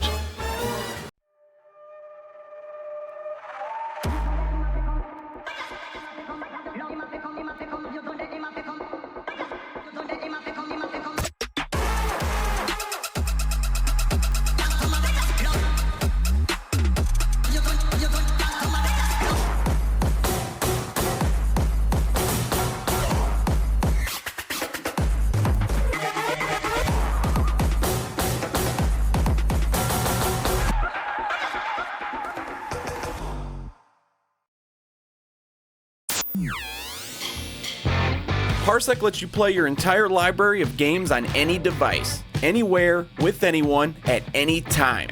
It's easy. Install Parsec and boom, your PC game library is at your fingertips. Are you bored playing solo? Share a link with anyone and go multiplayer. No friends online? Jump into Parsec's arcade and play with people from all around the world. Parsec's available for most things with screens. Download now.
Hello and welcome back to the ESL Premiership. My name is Nomad and joining me is Mo Farah as we get through to the final game of the group stages. It all comes to one tremendous crescendo and we're going to be here to guide you through every single step of the way. That is right.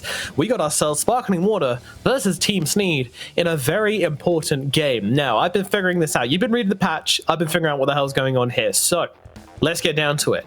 Team Sneed, Cheeky Chums, and Warriors of the World. If Team Sneed lose this game, we'll all be on the same points. So you've got a three-way tiebreaker. What makes it worse is they've all won against each other an equal amount of times, right? So Cheeky Chums beat Sneed, Warriors of the World beat Cheeky Chums, Sneed beat Warriors of the World. So we go past tiebreakers, we go past points, and we go into a world of Neustadt. Now, Neustadt is a very complicated term, which basically means the value of your wins. Warriors of the World managed to beat Nerd Rage, therefore Warriors of the World get through on Neustadt. So we just have a two-way tie between Cheeky Chums and the Sneed. Now, you might think that Sneed get through on Neustadt because they beat Warriors of the World. That's not how it works. You don't contribute Neustadt to that, because if you did that, then Sneed would then technically have gone through, which would make Cheeky Chums' victory versus Sneed more important, therefore more worse. So you can't do that. So Cheeky Chums and Sneed are then tied, which means we go down to the next few things, which are all about amount of wins and amount of ties, which we didn't have because it's all best of ones. And then we go down to time coefficient. And I'm almost 100% sure that Sneed have had some long-ass games. Therefore, Cheeky Chums would go through on time coefficient. So that's where we're at. So teams, and depends on this game as well, but Team Sneed need the win if they want to get through safely. I mean, I'm almost 100% on that. Like they have to get a really long game here if they wanted to. But no, even then, because it would be them winning over a long time. So yeah, as an analyst, I feel like I should be wanting to do more in terms of trying to work out what the head-to-heads would be. But you know what? I got you, mate. Do not worry. I'm just here to chat rubbish, and there's a new patch. So there is. You had your hands full. I took the reins. Hope I guide you through it. I'll say any questions, ask them on Twitch chat. I'll answer them. We're at home, so I've got it open. This is the advantage. Let me tell you about my favourite things about the patch as well. No, I'm not wearing underwear. If that's your question. What? So okay, that wasn't my question, but thank you for telling us all. That's all forms of movement speed have gone from percentage to flat amounts again. So things like all types of boots, spider legs, force boots, Yasha, everything like drums, it's all been changed. Okay, all the really popular items like Vlad's and Mech and things at the moment have all been increased in cost slightly. Blade Mail got a bit of a nerf. They've reduced the flat amounts of gold from Alchemist, Grievous Breed and from Track because of the most recent patch to do with gold income. And then apart from that, I think the biggest changes for me are probably the fact that Ember's Searing Chains have been increased by, their cooldown's been increased by 2 seconds, which I think when you pair it up with Kotl a lot of the time, has been like a really deadly combo, right? So it's not as good as it used to be. Phoenix has been hit with a really heavy nerf. Pugner's been hit with a really heavy nerf. But apart from that, everything else is relatively small, I would say. You know, it could come out to be bigger in the end, but in terms of raw numbers, I feel like Phoenix and Pugner were the two that got hit hardest by the update. But considering they're two of the most popular heroes at the moment, it's not too surprising, is it? Now, let's just take a step back and think these two teams, they're coming up against each other. They haven't exactly had much time to read this patch, have they? What do you do? Good question. Probably stick to your guns and pick what you were picking anyway, apart from if it was Phoenix, because I think that hero is going to be really difficult to play now. But I think when this scenario happens where there's a patch, I think the team that has the most natural talent tends to win. Because they nobody understands the patch massively at the moment, right? So I think, there wasn't any massive changes. So obviously Team Sneed could still win, but I think I would still put a lot of. If I was a betting man, I would bet my money on Sparkling Water just because I think they have the most naturally talented roster out of the two. All right, well, let's find out what you guys think. We got a Twitter poll up and going, and we will see the victor of that being 66.7%. Something tells me that was actually 66.66666666 recurring percent for Sparkling Water. Meanwhile, Team Sneed are 33.3333333333%. So pretty much as expected, I think. That seems pretty fair to me. Yeah, I would say so. I think possibly, more 75-25, I would say for me. For Sparkling Water, it's probably a little bit more favoured towards them than the vote in my eyes. But I think Team Seed, they played really well last week. They not throughout most of the game necessarily, but they came through when it mattered most up against Edgar David's fan club. And we had that interview with DNC last week afterwards where he felt like they played the same level throughout, but they just felt like they played easier teams afterwards. Now they're back to playing a really difficult team. So do they still feel like they have it in them to be able to win this series today? Because, if they go by what they were talking about last week in the post-game interview, then maybe they shouldn't be feeling quite so confident. Yeah, it's time to step it up. It's time to pull it out of the bag. It is time to get strapped up and ready to go for this final game.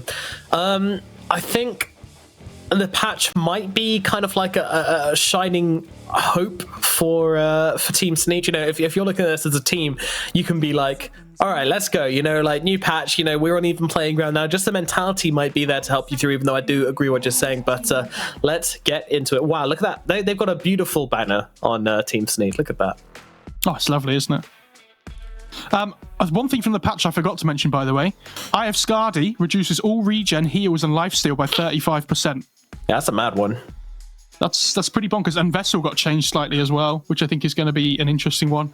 So how the active before used to reduce health and lifesteal and things, it now has an aura around it that does a slight amount, and then it still has an active that does like extra. So if you do both in tandem to each other, the passive and the active, it does about the same amount as before if you put them together.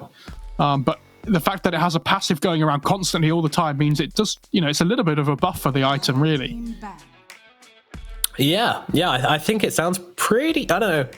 I think you pick the item up though for a specific reason, right? Like you used to pick it up to take down one of these heroes like Timbersaw, like DK, any of these big heal heroes, Huskar. Now it kind of doesn't do that as effectively, but it kind of nerfs the enemy team. So I think you're going to see it as a response to like the Dazzles or like the big AoE healing kind of heroes, which there aren't that many. I mean, maybe Ion's going to work pretty well against. Yeah, Chen as well. I think is going to be a huge nerf to him actually. So a lot of options there, but yeah. It means that the item's it's better now that when it has no charges because it still does something in terms of reducing healing. But doesn't it only reduce the healing when you use the charges though, right?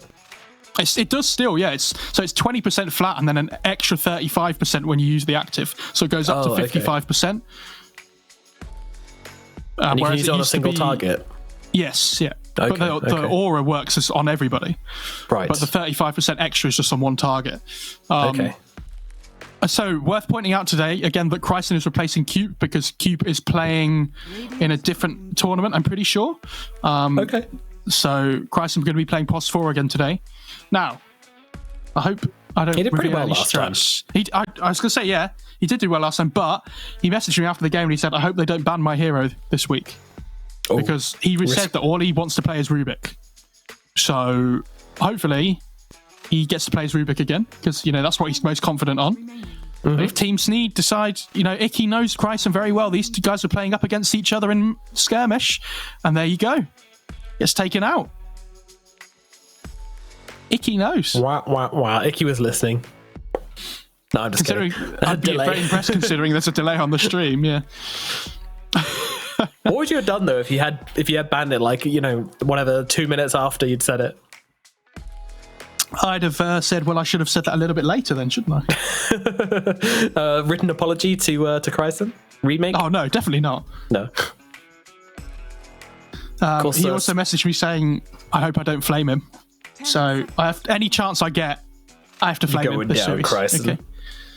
5 seconds That's just the way it goes. And Sparkling Water, of course, team of usually 3 Brits and 2 Europeans, but today we are 4 Brits, as Kryson is indeed British, and Rajix is from Lebanon. Usually they have Cube, who is from Germany. They don't even need 2 Europeans. They've only got 1. Yeah, British Dota, let's go. Are they the only team with 4 UK players that have played so far this event? They must be, right? I'm pretty sure. I guess so. All right.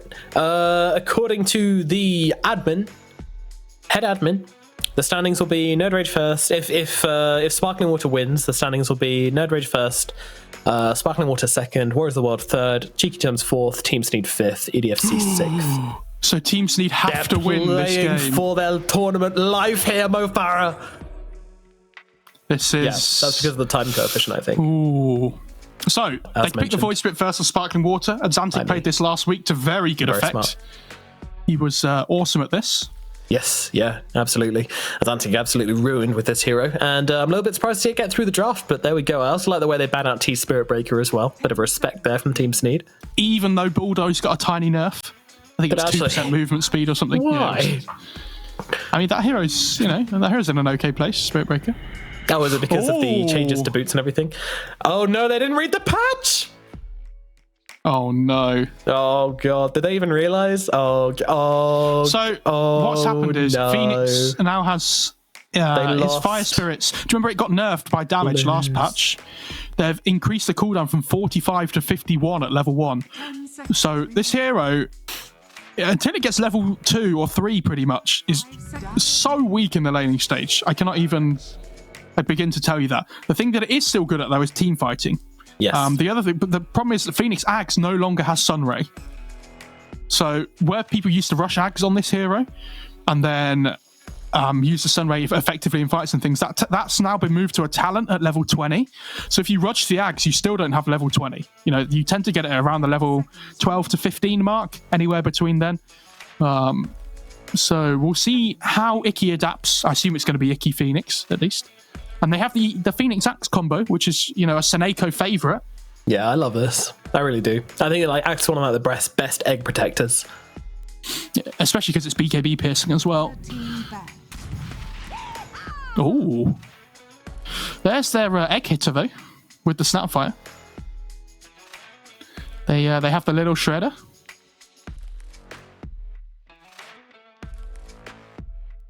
Oh, okay. New information coming in hot from the head admin. He says I'm wrong. The tiebreaker order will reset after the original 3-way tiebreaker is resolved. Therefore, in the new tiebreaker between 2 heroes in 2 teams between 4th place, Sneed and Cheeky Chums will be Cheeky Chums winning because they beat Team Sneed. So it's much simpler than I was making out. There we go. Okay, so Warriors of the World are gonna go through unless Team Sneed win. What? No, Warriors of the World are through regardless. No, but if Sneed win, they go 3-2, and then it goes to head. Oh yeah, okay, yeah. So if Team Sneed win, then Warriors of the World might be out because they lost to Cheeky Chums. Cheeky Chums. I'm pretty sure. So, oh my god, there's so many different things that can happen. Oh jeez, there's so many permutations. How exciting! We need Knoxville here. Someone get me Knoxville on the phone. Yeah. Is he online? So Sparkling Water, they go for this snap fight. Obviously, really good against the Phoenix Egg. I like how this hero was only being picked by Viking GG, which I think is really interesting in all the tier 1 tournaments at the moment. Feels like it's pretty much ignored by everybody else.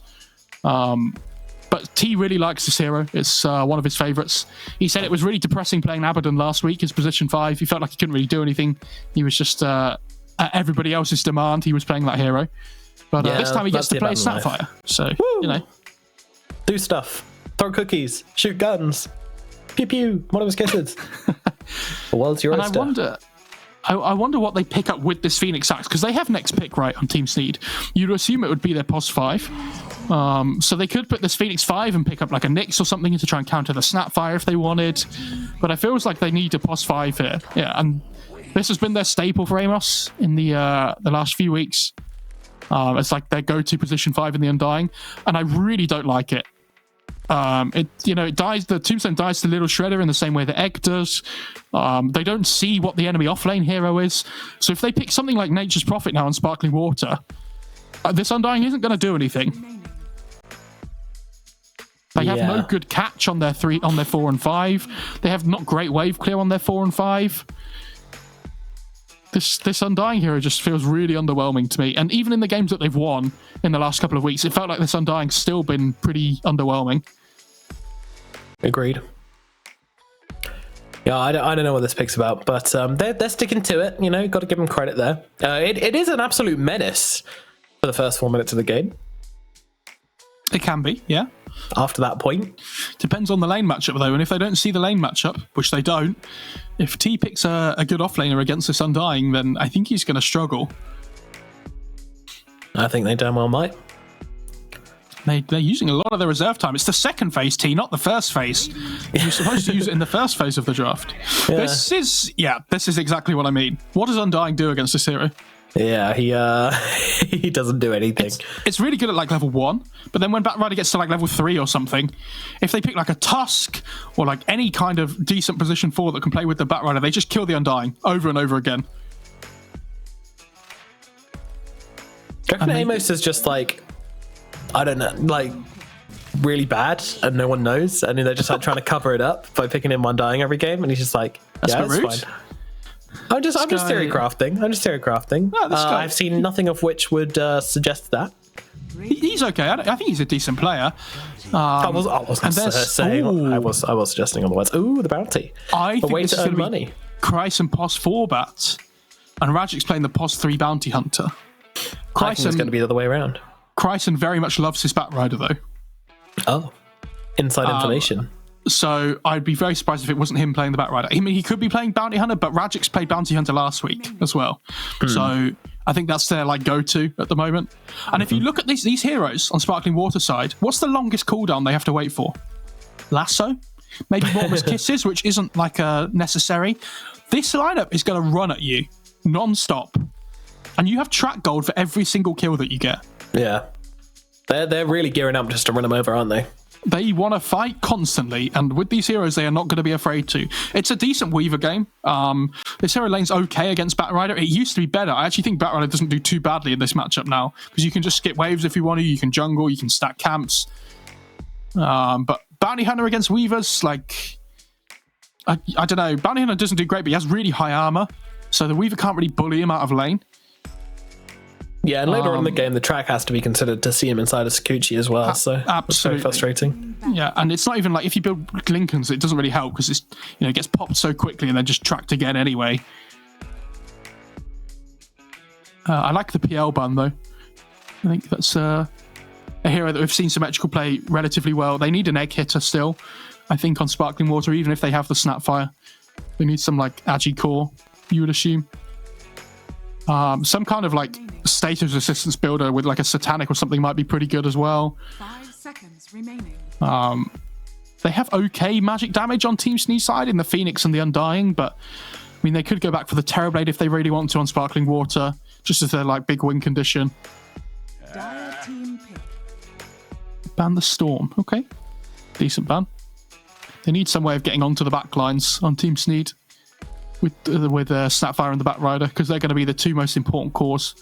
Like they lack a little bit of catch on Team Sneed, so Storm would have been pretty nice. I do wonder what they pick here for symmetrical though. I don't think there's any clear choices. Big carry hero that can fight a lot. Troll, I think, just seems okay. Troll's and the axe is kind of meh. That's okay. That's a better pick. Yeah, that's a Weaver counter. Fair enough.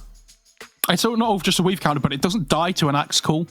A lot of Agi cores like Juggernaut or PA, for example, like they die to a cool blade mail pretty much a lot of the time.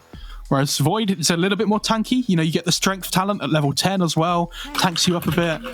So you always like if you call at the moment on Axe, right, and you don't kill the Void in the call duration, he's just going to jump. And then what do they do on Team Sneed? Like they have no follow-up stuns, right? So I'd be very surprised if they didn't pick up some kind of lockdown here as their mid hero. Yeah, they need it. Trying to play into the void, trying to play into the void spirit as well. Both voids and one team. Oh no! Oh god, this just got a lot harder to cast. I'm not ready for this. Please, it's the last game of the day. T just messaged me on Steam and said, Void and Void, enjoy the cast. Yeah, he knows. He's in my head. He knows what's happening here. God damn you, T. You griefing me. Queen of Pain, final pick. That's not locked down. That is... I guess they just want to run over the Void Spirit in lane, or try to anyway. Well, I think this is their like comfort pick for the mid player as well. So something he's played a lot of before. He's very happy with. I know Blitz, when he was casting the ESL tournament recently, ESL 1, he was saying that he felt like Queen of Pain was like a really strong hero at the moment. No, its laning stage is okay. It's not amazing, but it feels like really good in team fights. I just don't think they have enough lockdown in them in this game when they're playing against Faceless Void, Void Spirit, and this Bounty Hunter's just going to be running around tracking people constantly. I think if the Sparkling Water get ahead in this game and they find a few pickoffs, it's going to spiral out of control really quickly like we saw last week. Yeah, and they've even seemed to have their late game pretty well covered by this Faceless Void. Like, I don't really see how they win the matchup later on as well, so I'm a little bit worried. I mean, teams just need to find themselves win condition in this game somehow, and I think just kind of running them over in the mid game might be their best bet, as long as they don't feed away too many kills when this Bounty Hunter comes online. It is going to be Regix on the Bounty as you predicted, and Bounty Hunter Bat Rider on the 4. No, it's Owl Rider, Nomad. Owl Rider, true, that is an owl. You're correct. I really hate the Bat Rider sets. He has some of the most stupid things I've ever seen. Yeah, his is just like, everyone else is like, we're going to keep him just generally inside the realms of normality. And then Bat Rider's just like, yeah, screw it. Like, he's running a Manta Ray. Oh, what? Give me all the different mounts. Yeah. Like, the Manta Ray is the stupidest one by a mile there. I mean, what? There's Manta a crow as well. There's all sorts. Yeah, Manta Rays they're not even land-based. What's he supposed to do? Like, just... That was the Aqua theme, right? When he got that one. God, I hated that. I mean, I hated that whole theme for TI. Sorry, guys, but it wasn't good. All right, let's go. Final series, final game of the day, and it's going to be Team Sneed versus Sparkling Water. If Team Sneed can take the victory here, then they will find themselves a position in those all-important playoffs. If they cannot, then they will be going down. It is all or nothing, everything on the line. Let's get into it. Game number 1 out of 1, Team Sneed versus Sparkling Water. I'm going to start things up with a nice pause. New patch, by the way, plenty to think about, plenty to consider. And we still have some packet losses. Usually the servers do go through a bit of a bumpy patch immediately after a patch. Yeah. The post-patch bumps, we'll call them. Yeah, there's always a few. Usually because there's a patch that follows up the patch straight away, right? True. It's horrifically broken. Like, Chen can take over Roche, or like... Yes. Do you remember when Chen could send people back to his own fountain? Yeah, that was amazing. It was cool. And you could, if a melee hero denied his own item, it would end the game. Oh, really? Yeah. Do you not remember that Wagga clip which went to the front page for it? He was just like, deny your own item. And then he did it. And the game just ended. Yeah, becomes a draw immediately. Well, you just play the game then until you're about to lose. You just deny your item and that's exactly what they did. That's exactly what happened. That's very nice. Hopefully nothing like that exists. And if it does, then hopefully the teams haven't had time to figure it out yet. Yeah, that's what they were looking for, the bugs, rather than the gameplay patch. Yeah. Steal the Undying. just like looking in, get him, Ragic. Well, if you saw that, Kryson actually used 2 napalms there, and Weaver didn't get a single stick charge just because he was hiding in the trees. What a bat play. Nice. What a bat play. He's trying it again. Look at him. He's sneaking into the little tree line there. Throwing down some napalms.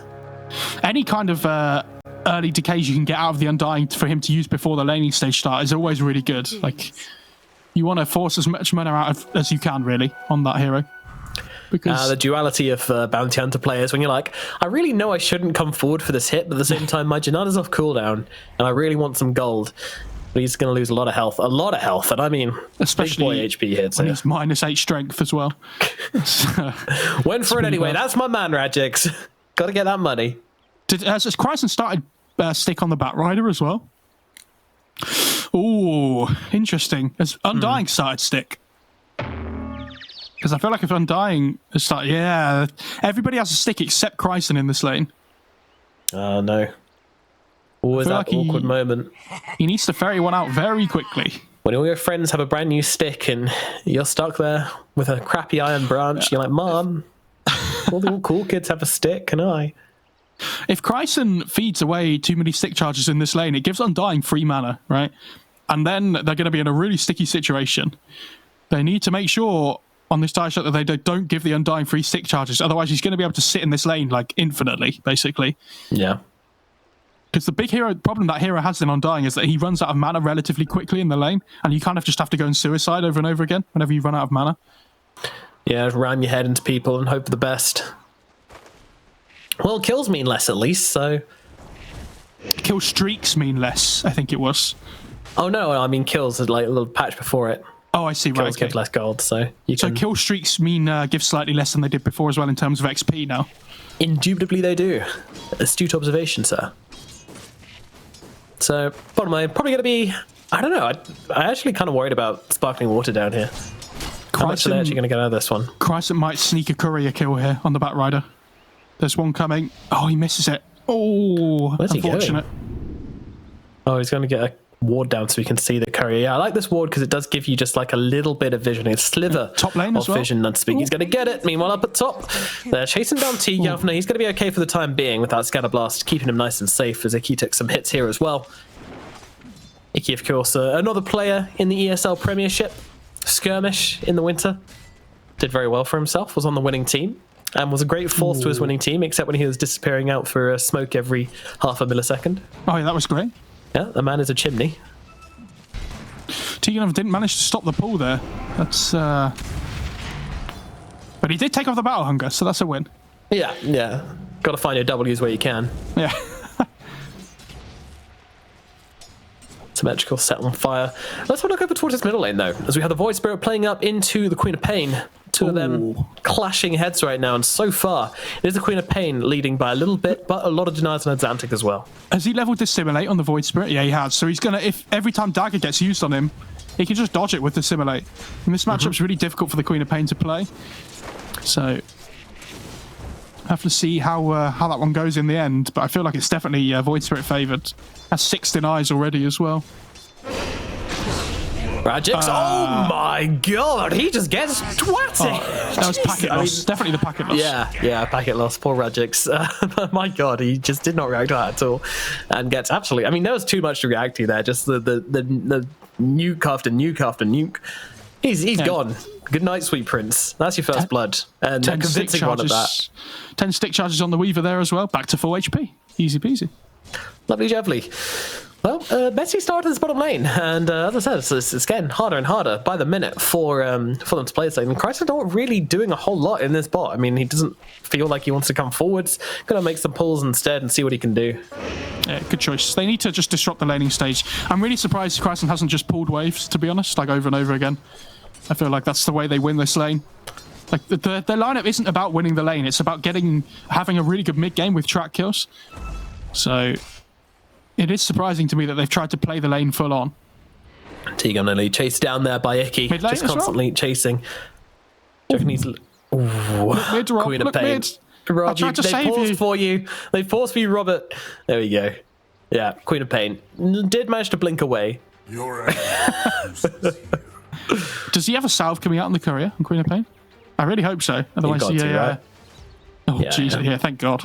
All good, all good. And a little sticky as well. Yeah, just those post-patch bumps, you know. Got to get them out of the way. Get those creases ironed out of the old code. I was stowed by no. Excuse me, sir. That is a British pride word. Okay. Here we go. Don't worry. It's very important to British culture. Fighting, Mummy and Daddy. Let's go. I'm ready. Who's the daddy? Come on. That's important. Let's not answer that question. Okay. It's me. I'll just go into my head and I'll keep asking everyone to call me it. Yeah. My new casting name. If No-Tail got away with it, so can I. Yeah, as expertly predicted, Ink's absolutely fine in the mid lane. Rabbit not particularly here, and 5 stacks on Amos, but Amos doesn't seem to care. He's got all the strength in the world. He's happy to take a couple of tickles from Kryson here. I'm very surprised Kryson didn't try and run him down there. I feel like, I mean, Firefly's not great at level 1, but it probably would have been enough damage. I guess he's got the heal on himself, so he just didn't think he could with all the strength he's got. Also, Rabbit could just turn on him there, I guess. Magic's trying to be as annoying as possible. Ooh, notice how he tried to turn away and stop the right click coming through to reveal the fact they had a sentry, because they want to save it for a kill opportunity, but didn't quite work out that way. Oh, big gold still. Weaver has the most last picks, but I wonder if he has the lowest net worth because of constantly having his gold stolen. That's the... It's like 16 level one? It's less than I thought it would be. Oh. Rabbit thrown back by the Molotov. Rajic's on top of him as well, and he's got not enough damage as a heal comes through from Amos, but Kryzen keeping on chasing here and winding himself up, trying to finish job, but Rabbit is going to live. They'll turn their attention to Amos instead. Can they at least get this kill they can as Shuriken comes out, and then Amos will go down. Yeah, this is the point in the lane where they start to get really scary on the bounty and the back Rabbit. Oh, he does actually get hit by that one. Goes for the courier instead. He's taking a lot of hits from the tower in the meanwhile, and Rabbit is still trying to come forward and take picks, playing on the knife's edge here, and just trying to see if he can get a cheeky kill onto Radix, and even jumping forward, seeing Kryson, but knows to be careful. Gets himself back. Bounty wounds as well, going to go the way of the dire side in the bot lane, and it looks like, is the Phoenix going to be able to get top? Yeah, he dives in and steals that one. Yep, nicely done across the map, and that's going to make it nice and even, 2 for 2. Pretty even laning phase, which is exactly what Sparkling Water want. Yeah, I mean, this mid lane is the one that there's a big difference, I would say. I mean, 1600 on Quap to the 2300 of Void Spirit. And we know what happens when Azante gets the lane he wants. This man can play some mean Dota 2 from ahead. I mean, this hero can play really aggressive normally, but, you know, when you have the Bounty Hunter on your team as well, they're just going to be all over the map together on these two cores, playing together like they did last week, just finding kill after kill. Yeah, they're going to rustle their truffle something rotten. Meanwhile, T-Governor being chased down on fire and just being burnt up by Icky and DNC, and they will get this kill. And Symmetrical not looking that healthy either, to be honest. He does have a time walk. He needs to get away from DNC, but is saving it. In comes the Batrider. Maybe Kryson wants to look for something here, but I'm not sure what he could find. I don't know what that TP was about. I mean, the kills are already over, unfortunately. Yes, bad TP, Kryson. I'm going to flame you. This is what you wanted. Like now he's going to have to walk all the way back through the jungle again. Like he's just a big waste of time, unfortunately. Not him in That's general. What his parents call him as well. Yeah. Oh my God, Bounty Hunter getting so low on HP. Level 2 soul rip. Yeah, Amos really laying the smackdown here. And even now, still threatening onto him. Regic's got to play extremely carefully here. Not really getting much of a lane down here. I mean, he is getting the effective Tango HP regen, though, from having very low HP. True. I always think that when I'm playing against him. I also always try to pop my wands when I'm nice and low on strength. Get that maximum value, you know? Very true. Yeah. T misses the pull or deliberately didn't take it. I'm not sure which. I'm sure he'd say deliberate. Oh, of course. It's always deliberate. And Kryson's just like, hey, you know what? My bounty can get solo XP. I'm going to go jungle. Which actually seems fair enough, to be honest. Yeah, I think that's fine. You want to get your bounty to level 6. Yep. Minx not denying the catapult, and now in some trouble here, jumping on forwards, but he's got the blink away. Will be living for the time being, but it really hurts. Oh, Rajix. Oh dear, Molotov from the side, Kryson turning it back into the lane exactly when needed. My goodness, and Rajic's got to be careful now, trying to stay close to 2. Oh my God, this man has balls of steel. Fair enough, yeah, he's got a wand, turning around, taking some punches to Rajic's here, but Rajic's going to steal his gold once again. They're really milking him for everything he's worth, and Azante's going to come in and scoop up that kill. Yeah, they wanted to leave the kill for the Void Spirit, which is, you know, definitely the right play. As if he needed more. Oh my goodness, T-Governor getting dunked up in the top lane. Meanwhile, Symmetrical jump into the trees. Nothing new here. Yeah, I was going to say. This Void Spirit's having a really rough time up in top lane. I mean, he's... Like, if you look at the net worths between the Axe and the Void Spirit, it's to be expected, though. I mean, he went the ring of Teresk on Axe as well, so his laning stage is really strong. But even so... Every time Rajix comes forwards, he just takes a little soul snap, a little Sakuchi snap. Meanwhile, up at top, jumping forwards, they've got themselves an axe kill. Azante gets on top of him, and now they look towards Icky as well. Icky's got the Icarus dive to get himself out. Meanwhile, Eggs throws a dagger away at T-Governor. Yeah. Walk away from the Queen of Pain. But yeah, I mean, Radiant's laning stage has gone better for them than I thought it would, just by, the level of the teams. But again, I think this Dire side, they're kind of just waiting, right, for this big timing where they can just go. Like, as 5. It's going to be the level 6 on the Snapfire. It's going to be the big chrono usage on the Void. Bat Rider Lasso is going to be really important for them as well.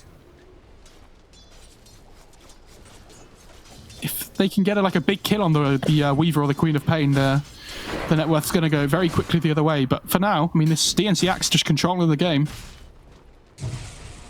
He really is. Yeah, top of net worth, and feels that way as well. But meanwhile, in mid, we might have some trouble. Link's being chased him down, and with Dead Astral, they'll be able to somehow getting off the scream there before she dies. And that's going to mean Radjix, he's taking some pretty heavy hits here from Icky. Will he be able to finish the job here? Icarus dive across, one more right click, doesn't even need it. The burn will finish the job. The track Beautiful kills, jumping from Icky, but yeah, you're right. The track is there, but is he actually going to die? Any more spells left? Yes, well, doesn't need him. Right click comes through. Undying TP. Yeah, he doesn't have a stun though, and with a TP out from the Void Spirit, he's going to be perfectly safe and snug in his base. And all of a sudden, double track kill for the bounty hunter. His net worth shoots up a little bit. Yeah, it doesn't matter what kind of lane you have if you get yourself some track kills afterwards, but this Weaver is scary, and the Axe much scarier. There was a very good kill for the Phoenix as well, because he got solo XP from that. So what level's Icky now on the Phoenix before he's taken the time?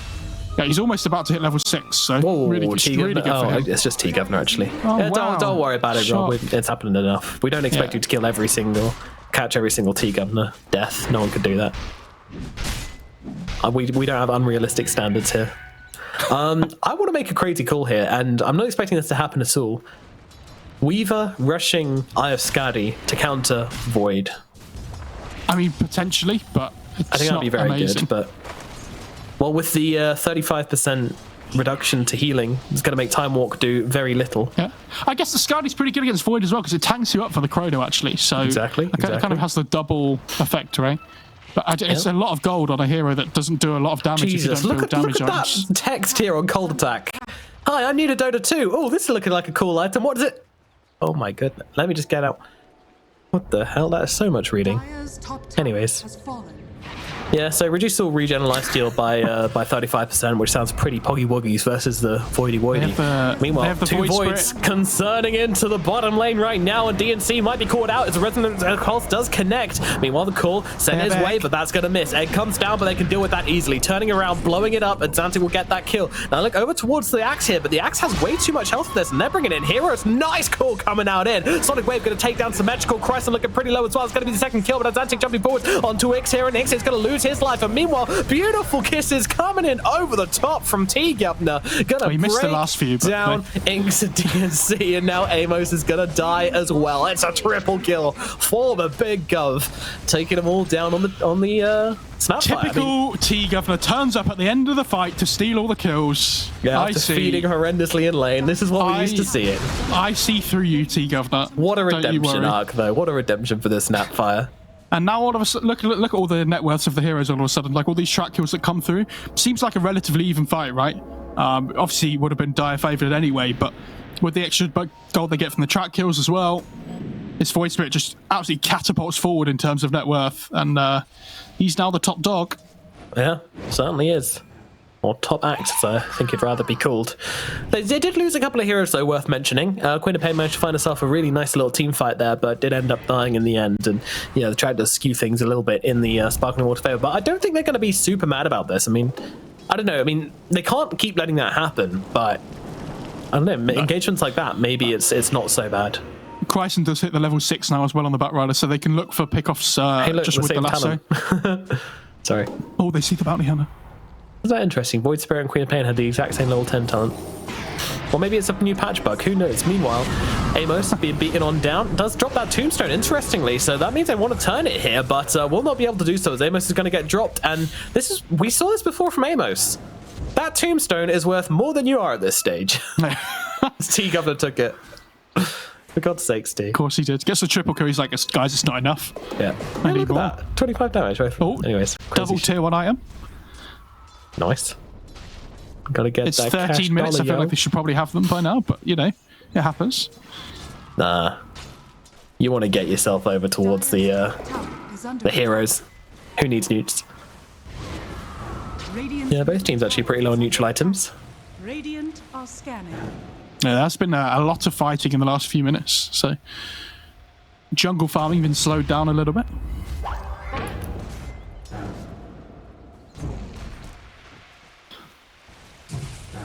Heading over towards this 15-minute mark, and yeah, we're expecting basically to see Sparkling Water play at a pretty slow pace, but every time they have an item timing, they're going to start looking for stuff, especially with this Chronosphere, which is now up again, so more than likely going to see a rotation coming in from them soon.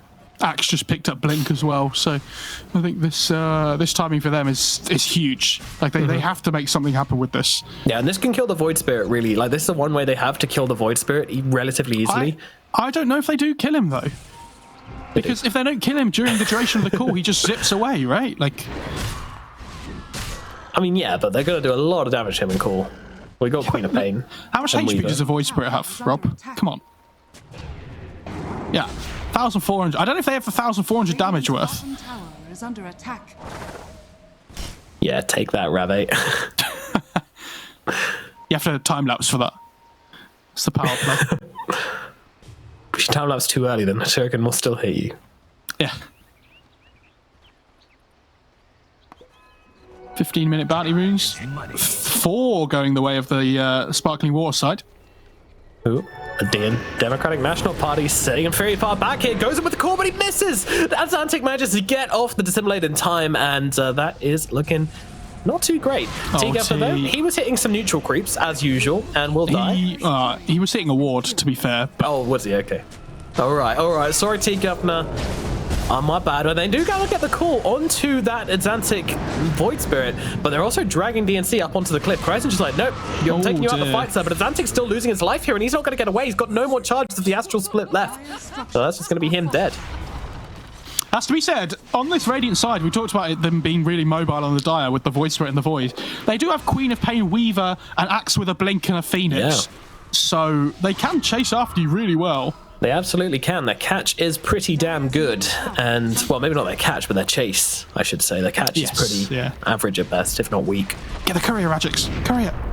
Chronosphere coming on down, along with the Model Kisses over the top, landing onto both of them. Gonna put an end to both of these heroes here. Absolutely beautiful. Down goes Rabe, down goes Inks. Amos in trouble, as well as Radix and Symmetrical get on top of him, and that is going to be an extra kill going their way. 3 big track kills, and that just puts everything straight back to where it was, if not a little bit in favor. 1,600 gold gained from that fight. You know, he didn't get the courier, but we let him off. They did okay there. That was fine. Pretty darn tasty stuff. Some yummy they really Dota want 2. Icky. Yeah. They really want Icky. Oh dear. Oh. Nighttime, they don't see him. They do not see him. Radiant's middle tower has fallen. Give me that money. Little bit of ward wars. Oh no. The courier. The courier. Oh, he did it to him. Very nasty. Inks is here as well. Radix is more than happy to show himself. I'm not too sure though. There are 3 heroes surrounding him. They got the stun ray.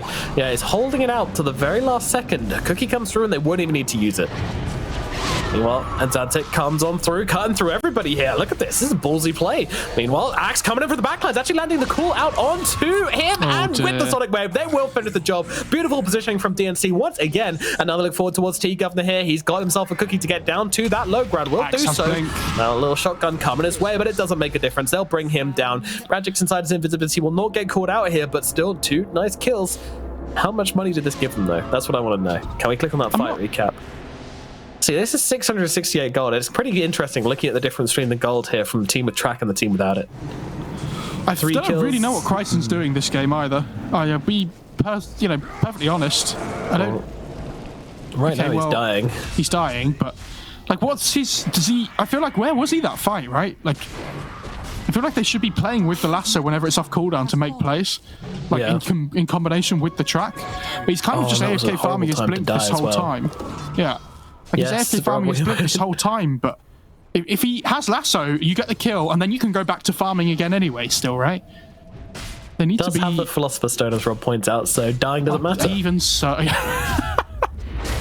That's very true. Oh, Dragon Scale. Very nice on the Batrider. I don't know if you know if this is still a thing, but the damage stacks with Napalm from the Dragon Scale. Oh. Which is absolutely ridiculous, can I point out? Doesn't sound right. It definitely works. Oh, here you go. You didn't get the kill, but have yourself a tombstone. There you go. Dantic's like, do I want to go for this one? Is there an axe nearby? The answer is yes. So, nice bait from Amos, actually. I'm sorry for flaming you, buddy. I don't know if it is a bait. I feel like they're just going to kill it now, but... Yeah, I meant what I said the first time, Amos. Yeah. You are... No, I'm just kidding. It's not like that Luna commentary from last week. It's almost exactly the word for word.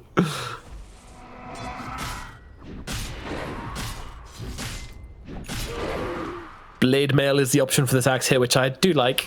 It's not the greatest blade mail game, but you're playing axe, and it's an okay blade mail game, so you're going to buy it. Great item as well, just stats-wise as well.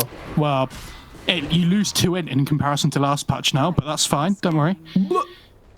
Yeah, that's because Blitz said that he was considering getting it on... No, was it Blitz? No, it was someone suggesting to Blitz that you should get it on Storm Spirit. Oh, dear. Yeah, so... nip that one in the bud. Meanwhile, they're jumping onto Azantic again here, but they don't actually have the damage to bring him down inside a call, and now the return is coming on in. They're looking towards his axe here. A heal comes out from Amos from the backlands. Crescent trying to wrap around the back and just stop anybody else from getting in. He's going to get that call off, and he's actually turning around. But now, with the model skills coming through, that's the magic damage they need. And now, in comes an egg. That's an easy one to kill, though. T-Governor has got the rapid fire to bring it on down. Meanwhile, Symmetrical brings them nice and close together. Inks and Amos taken out one by one, and they might get everybody here. Yep, they certainly will. That's 5 hills, 5 track gold. Jesus. That is a lot of money. That is a hell of a lot of money, and I'm not really sure what that was. You either protect the axe there when he goes in at the start of the fight, or you just completely disengage. Like, you don't go halfway. It felt like they were really unsure about which way they wanted to commit there, and they completely pay the price for it. Yeah, a lot more decisive on the side of Sparkling Water. I mean, when DNC gets caught like that, as you say, you may either make the decision to go in or you get out. I find it very interesting that Void Spirit doesn't go for Yules, because generally Yules into Axe is considered very good, but that's if you're not the person being called. And Azantic most certainly is the person being called every single fight. It's also just too good of an Orchid game, I think, to rush. Like, you're playing against Weaver, you're playing against Queen of Pain, you forcing them to build items they might, not want to build. Like, this Weaver just dies every single time if she gets Orchided. Because that hero doesn't really have any defensive capability outside the time lapse, right? Yeah. Correct, Amando. And I have to make the point here that Weaver is not gendered. It's not a she. Weaver is asexual. You did, but Weaver is... Although I think one of his spells, or one of its spells, might have a description in it which says, let's see. Oh, I didn't know Weaver... Aid him in combat. There you go. It's on the first one. It's on the Swarm. Go back to it. Yeah, young Weavers to slip through time and aid him in combat. So Weaver's actually a boy, Mubby. Meanwhile, Rajix gets killed. No one cares about that though. We're into the lore here, folks. We're in the lore zone.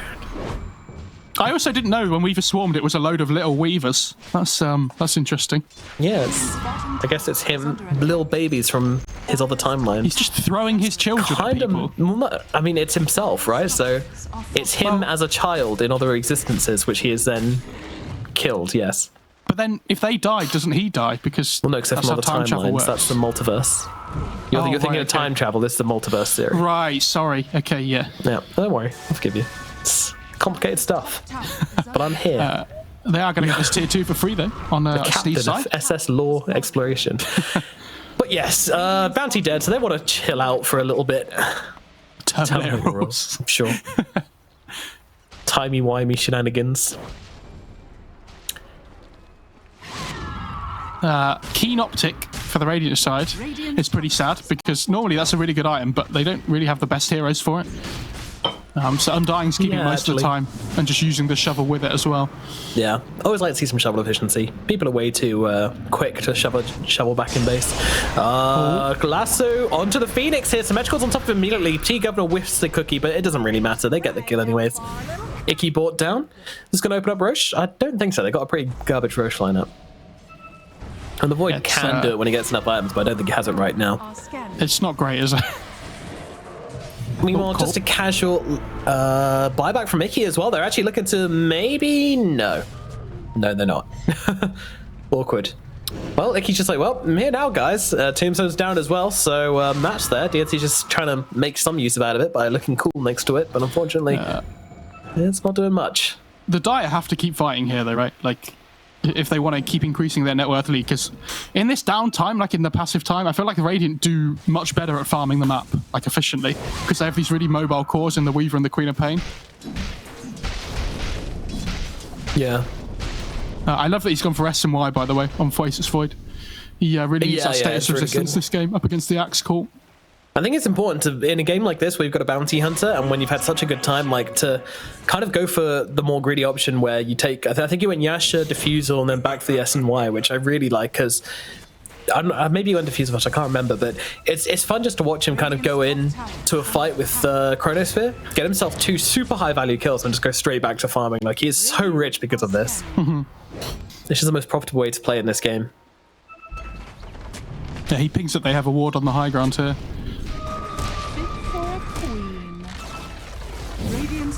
But now the Radiant, know they have a high ground ward because there was a sentry down themselves. And I really like this preemptive sentrying by the Undying here. When you're playing against this bounty hunter, you don't want to let him be sneaky. Though. There's a lasso available. Chryson gonna close the gap here, gets the Undying inside of it, and Sunray gonna immediately come out, but it's nowhere near enough to save Amos' life. He is fed to the fishes, and they will continue this push up in the top lane as the tier 2 shall inevitably fall. There's lines drawn at bottom. They're trying to get some split push action going on here.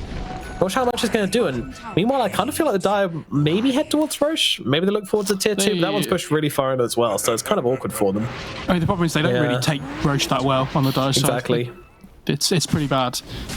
They need this BKB on the Weaver. He's literally just about to get it for the Radiant for them to try and take a fight.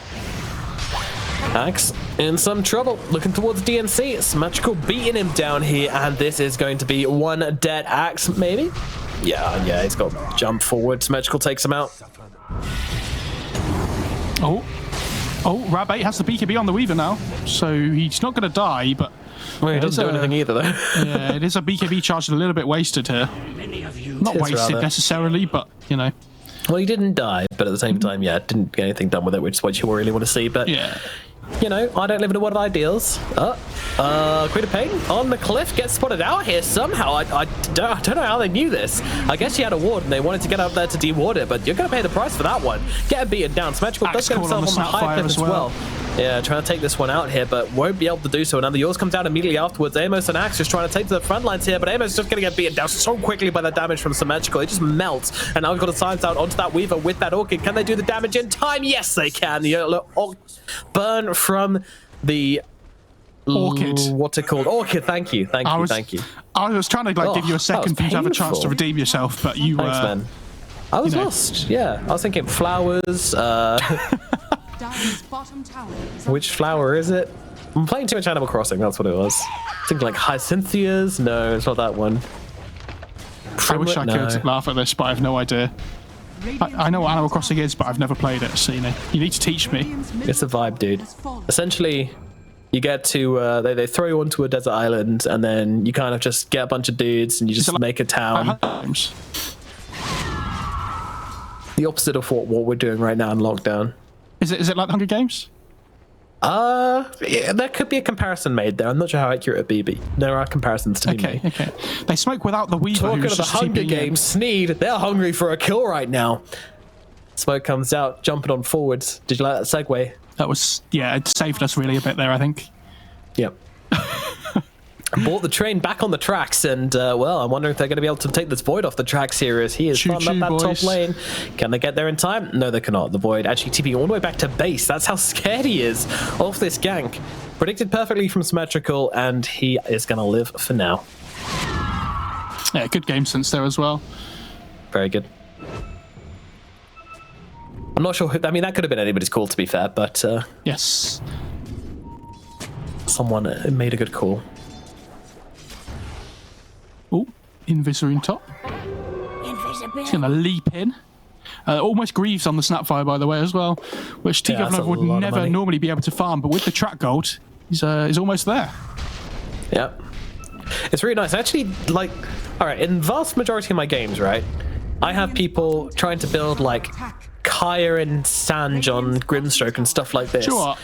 If there's bounty in my game, they always just go for, like, I want Glimmer Cape, Orchid, I want Deso. No, if there's a bounty... Oh, no, the bounties go for that, but the supports don't go for any of that. The supports go for, like, the most budget items they can think of all of a sudden. I'm like, what happened to you 2 games ago when you were trying to build, like, Radiance on, like, Ogre 5, you know? What happened to this person? Anyway, run over. No one's only angry because he plays carry and never gets any farm. I've stopped. I just play everything now. That's the way to go. Just have fun. Yeah, exactly. I'm looking forward to seeing you try and qualify for ESL Prem next time, though. Oh, I will. I'm going to get on T's team and just be like, yeah. I'm not sure I'll let me on somehow. No, you could find a better team. Don't put yourself down like that. Nerd rage. Yeah. Someone clip that and send it to T, please.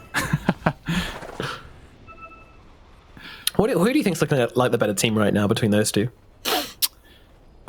After today, I don't know. I feel like if you ban Bounty Hunter, then I'd like to see what Sparkling Water do, because I feel like this hero is really insane at the moment.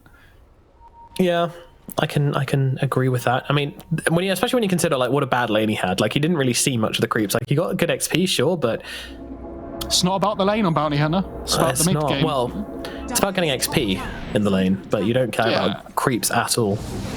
Well, you kind of do, but like, it's more about making sure you have an aggressive lineup with the rest of your team, right? Yeah.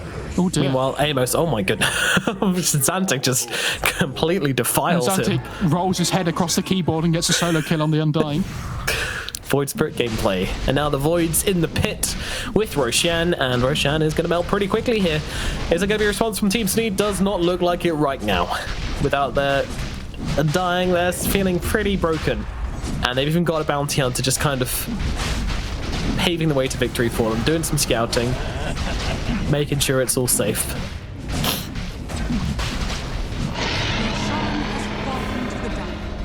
Down Rochelle full. Aegis into the hands of Symmetrical. Yeah, and I love this Batrider Yules as well. You talked about it being a really good item up against the Axe. It's really Bounty has one as well. Yes, so like no matter who Axe goes on now, if he doesn't have a BKB, there'll always be a Yules to be able to chuck him up in the air. Yep, stop those counter helixes coming through and just generally be really annoying. What does the Axe have actually, Rob? Can we... Yes, Blink Blade Mail. Okay, so definitely nowhere near a BKB. Like 2,500 gold off. Jesus, an aggressive jump to the high ground from Symmetrical here, but he does have that Aegis, so can't really blame him. He just got into town, and Axe uses TP. I think he just got it cancelled, right?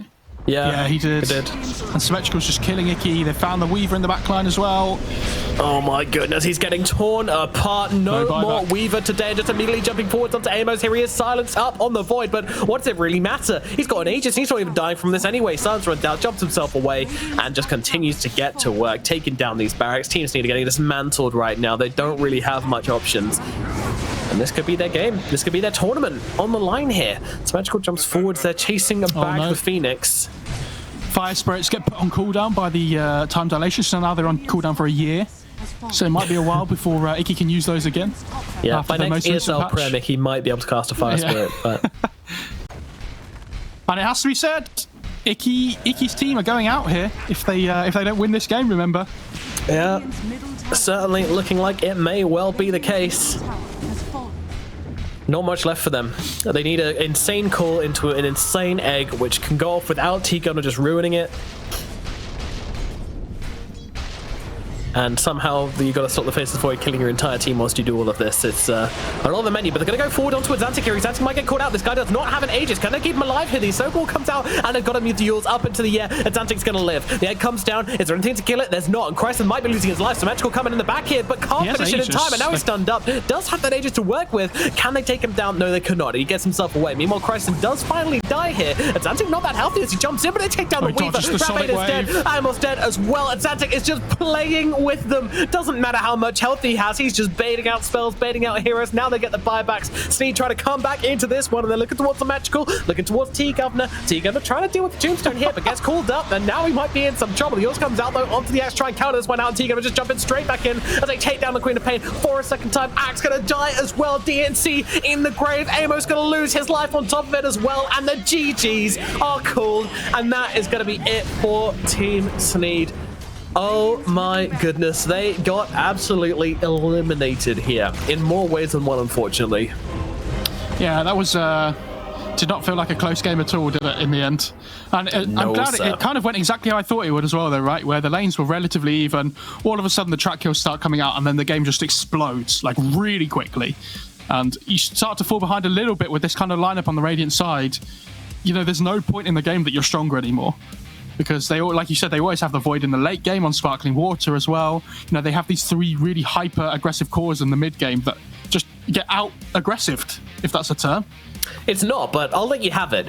Yeah, I mean, it was just a fast-paced game, and with this Bounty Hunter right now, this hero seems really damn good. They had the answers to everything that Warriors of the World, the Team Sneed put on the table, and in the end, you know, they just kind of outplayed them everywhere, really. It was a messy game, and that absolutely played into Sparkling Water's favor. It's almost like that's what they wanted, and that's what they got. No clean team fights coming out from Team Sneed, really. They had a couple of moments where you thought, like, maybe this team can do it. Maybe they have the power, but they didn't in the end, and they are going to end up dropping that game. And therefore, the standings are going to look as follows. Nerd Rage in position 1. We'll be seeing them in the grand finals versus whoever comes to take them. Sparkling Water are in position 2. Therefore, they will be in the upper bracket finals of that elimination bracket. Then we have Warriors of the World and Cheeky Chums at 3 and 4. Those two teams are going to have to face it out in order to face off Sparkling Water in that final game there. So, well, that's how everything's standing in that, and Team Sneed have now been eliminated along with Edgar David's fan club, much to everybody's dismay. But I mean, yeah, let's just jump back into the game quickly, and you know, anything else to mention about this one, or can we move on? Not about this game individually, I don't think. Coming into this tournament, though, I kind of like split them into 3 groups in a way. Where you have Sparkling Water and Chicken Mayo, obviously the 2 big teams, right? Yep. So they're one group. And then in my head, I had Warriors of the World and Cheeky Chums as like the second group, and then Team Sneed and Edgar Davis Fan Club as my third. So that's like the first, second, third, fourth, and fifth, sixth. I feel like the teams to me that have done less or better than I thought they would. I thought Team Sneed did a little bit better than I thought they would. Considering they were the last team to qualify as well. You know, they came in 6th in the qualification process, so they were seed 6. They did, you know, okay in some of their games. I think Edgar Davis Fan Club obviously didn't do as well as we'd hoped most of the weeks. I also think Warriors of the World are a really weird team, because I feel like they should be doing better than they have been, but they've also looked really good in some games. Yeah. So, like, I don't know what to make of them. I guess it just depends on their drafting stage more than anything else. But if the right Warriors of the World wake up out of bed, then they could put a real show on. And you know, we know they took down the best team in the tournament. Technically, I would say as a whole, though, I do not see either of the other Cheeky Chums or Warriors of the World possibly taking down Chicken Mayo or Nerd Rage or Sparkling Water. Because I feel like overall, in terms of like all the games that we've seen from them, I feel like those two are just a step above. Like it's a different level. Yeah. So it'll be interesting to see if one of them can get to the final, but I'd be very surprised if they did. I think you're right. I really do. And I mean, looking forward to that best of 5 as well. I mean, that's going to be a mega game. One. That's going to be a mega best of 5, I think, if that's how it all ends up. But of course, a lot to go until then. I think when we're looking at these final game of the day and the teams which have gone out. Firstly, we got the match of the player of the match vote, and you can get to choose from Radix on his Bounty Hunter, Zantic on his Void Spirit, or Symmetrical, who was playing the Void. Oh, where's the support? Faceless one. Yeah, where's apparently not. Apparently Tika. Well, I mean, Tika was just stealing creeps and kills all game. Anyway, so he was doing nothing. Talking of which, we've got him on the line. I hope you didn't hear any of that. T-Governor, how are you doing? Yeah, I'm alright, mate. I'm pretty chill. That game was, my god, was it a pain. But yeah, we got the win, so it was nice. It was a pain. How so? How so? Share your anguish with us. Oh, well. So we started off the game, and it was like, I found out the headdress was more, so I couldn't buy 2 tangos. And then I was like, And Magix was like, buy a Blightstone as a meme. And I was like, And there was like the whole idea was it was a coming of age to become a man. That if I buy the Blightstone, I'll become a man. So I bought the Blightstone just so I could become a man today. And of course, it's terrible in the lane. You should never buy Blightstone. So, how does it feel getting scammed and still not being a man? I did say that at the end of that game. He was like, "You're now a man." I'm like, "No. I just went from small boy to slightly larger boy. I'm still yet to become the man." So we're still in that phase of becoming. But no, yeah, like the entire game, it was just other than laning phase, it was pretty chill. But just symmetrical just wants to jungle the entire time. But little bugger. But, no, it was slowly just. We were confident in the win being ours. Luckily, Atlantic made a lot of good moves early on to like fix it, and then I somehow luckily got sick. Like I don't know, do you know that bottom fight where I had that ultimate underneath their tier 1? That entire fight, I was just right-clicking a catapult down, trying to get a 6. I was not doing anything in the fight. Like I need my ult, and then eventually got it. But no, yeah, it was fun. we were just saying that your laning stage obviously didn't go massively well. That game. It was a tough one. Yeah. It wasn't a lane, correct? But so, did you purposely steal that triple kill in the bot lane afterwards to recover your own game, or what was the thought process there? Of course. I said to Symmetrical, like as soon as I got to lane and I had my Blightstone, like I needed more regen. I needed my courier to bring up more regen. I needed to block the pool camp, and I just needed to play behind tower, and that's all I had to do top. But I didn't do any of that. I did literally the opposite. And then I was like. Oh, okay. Symmetrical is TP in bottom. And we're like, okay, we need to reset and just go for a move. Because they're pressuring top, we go bottom, yada.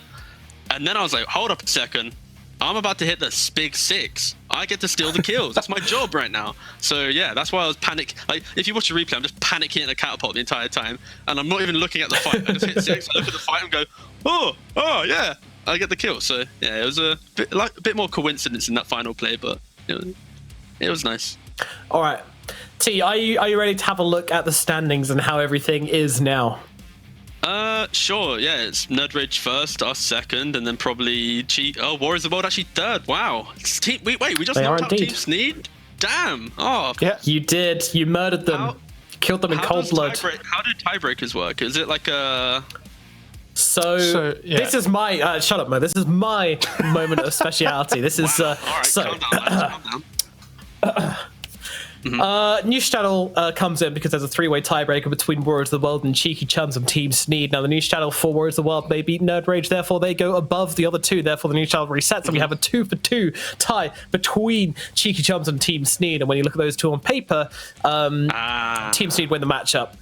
Cheeky Chums win that matchup. So, yeah, there you go. Oh, damn. Oh, I feel kind of bad now because if we are you saying that if we'd won? Team C would have gone through and we'd have been like 3rd, 4th type of thing, right? Because Warriors of the World have new if you lost, oh god, if you'd have lost the game, we could have had another tiebreaker. No, that would have been hype. We should have lost. If you'd have lost, you would have come 3rd. Yeah. If you'd have lost it. Yeah. I would have told my team to throw then, actually. I love how Team Seed, if they'd have won that game, they would have come 2nd. Because they lost, they came 5th. No, exactly. That's the point, right? Like, I want Icky to play in this tournament, right? Icky's a nice guy, but I didn't know I was going to knock him out. You wouldn't have come 3rd, though, because you'd have been 3 and 2. No, because they would have lost head-to-head to Team Seed. There wouldn't be a tie in the first play. There'd be 3 and 2. Because they'd have been 3 and 2, and so would Sparkling Water. They are Sparkling Water. No, Team Sneed, if they'd have won that game, would have been 3 and 2 as well. Yeah, and they would have won the head-to-head. Yeah, they would. Yeah. I thought they'd be 2 and 3. Okay. That's why I told my team. Like, if we lose this game, we go into like another best of 3. If we win, we only have to play one best of 3 to get to the final. Like, they're like, so play more. Laziness is the best motivator in your team, it seems. Whoa! All right, no, man. So, I'm gonna. Obviously, this is my hang final on. Interview, right? All right, go on, please. Go on, sorry. Please, take it away. I was going to say, so obviously across the whole group stage, you had one loss, which was, it was a really close game. It's a best of 1, so obviously we can. But apart from that game, you've looked, pretty dominating the rest of the 4 of them. Is there anything you feel like you've taken away from the group stage more than anything else, or has it just been, pretty chill the whole time? Best of 1 group stage is kind of meaningless, especially when it's drawn out across like 2 months. So, in terms of like the other teams, not so much. Like, if you look at the top 4 teams, sorry, they'll probably have an entire new playbook for when they get to the playoffs, right? It's in May, right? It's like 2 weeks away or something. So, yeah, in terms of like learning from the other teams, not so much. In terms of us, yeah, I've learned how we should play and how we need to control our players, because again, we're just having fun rather than like being super tryhard. So I guess when we get to the playoffs, we might be a bit more tryhard and focus more, but like it's still more of an enjoyable experience, because this is what this tournament's for, right? It's like you have fun, you win, you lose, cool, whatever. But yeah, I think I'm looking forward to ideally overcoming the semi-final and then eventually getting to play the Chicken Mayo team, or Nerd Rage, whatever the hell they're called now, in the best of 5, because I think that would be close. I think they're pretty equal to us, and they've pipped us in the draft in 1 game, and then we outplayed ourselves in the 2nd game. So yeah, I'm looking forward to actually playing a full set of hopefully 3 games, but again, 5 games as well. Cool, awesome stuff. One thing I want to ask you finally about these standings: is there anybody who has impressed you throughout this tournament? Or not did better than you expected? Yeah. Warriors of the World 3rd, Nerd Rage 1st, Cheeky Chums 4th. The team names so I don't miss. I think Warriors of the World were the biggest comeback, where I think they played really well against Nerd Rage, but then their drafting today was actually kind of really upsetting, and they lost to the Edgar Davids team. I think that was actually mainly down to a lack of research compared to actually gameplay. Like, I think that team, Miss said it as well, they only win if they have Morphling, and they got given Morphling, right? So it's like you're asking to give that team the best chance to winning. So I think that was kind of like either they didn't care about the team because they saw them 0-4 and didn't do research, or they just didn't care about the hero. Also, they got baited into an OD pick. So I think drafting-wise, really good from them. So I think, Edgar Davids for the final week, big comeback. Warriors of the World were good, but then kind of just fell off a cliff. And wait, who's actually through? I can't remember. Sneed are out, right? Warriors of the World and Cheeky Chums. Oh yeah, so you killed Sneed in cold blood. That was it. So it's going to be Warriors of the World versus us in the top 3 spot, and then no, Warriors of the World versus Cheeky Chums first. Yeah, no, but that's already Warriors of the World winning it. Like Cheeky Chums, right? Okay. Yeah, they're not that good, unfortunately. I'm sorry, but no, it's not flame. I'm just saying how it is, right? Like the Davis fan club, they became good at the very end. Cheeky Chums have been unfortunately underwhelming because I think teams just worked out how to draft against them. Team Sneed, they had promise. They're actually like a nice bunch of lads that normally play Dota together, right? So they should. I'd like to see them play in the 2nd season of Prem, right? If there is a 2nd season, but like if I had to power rank it right now, it's like us and Nerd Rage are like equal based on like who turns up on the day. Then it's a strong Warriors of the World below that.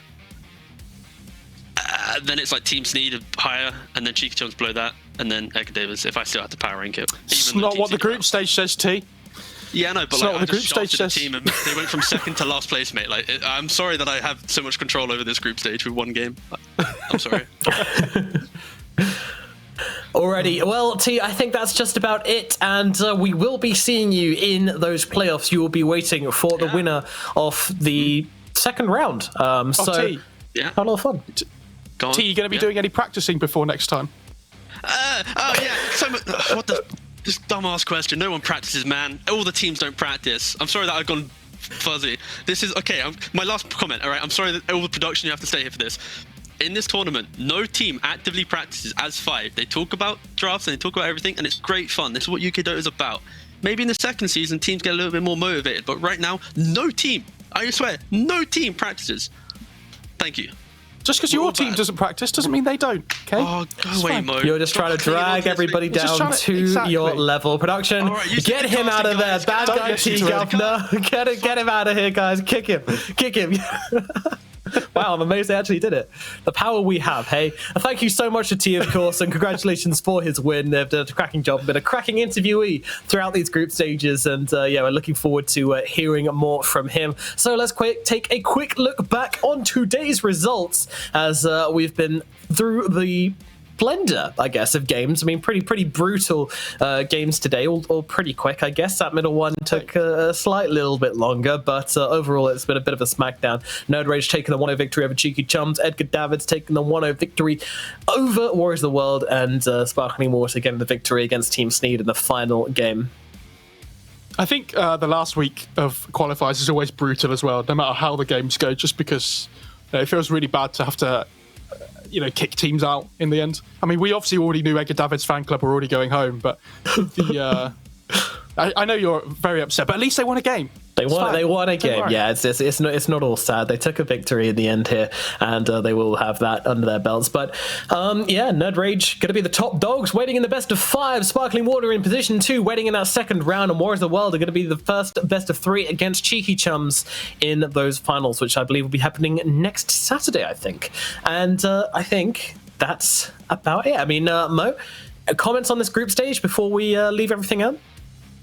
Really good Dota, actually. Like you said before, I'm really glad nobody won every game. I'm really glad nobody lost every game. I think that's a good sign for more to come. And hopefully all the teams that took part this time, even the 2 teams that have not been sent through to the playoffs, hopefully we see more from them again. And if anybody's watching that, didn't take part this time, always try and go for the open qualifiers, because, you never know what will happen. Could have a good day. And it's just it's a good laugh for everybody. Exactly. That's what it's all about. Support the scene. Of course, all the ways you can do that if you're not an active player is by being an active participant. And of course, go and follow the socials at ESL UK. And of course, throw a big thank you to our sponsors, Intel, AOC Gaming, Stakesa, Parsec, Mercedes-Benz, and Razer for making this all possible and putting on this awesome performance and giving these teams a platform. Because that's how we move ahead with UK Dota.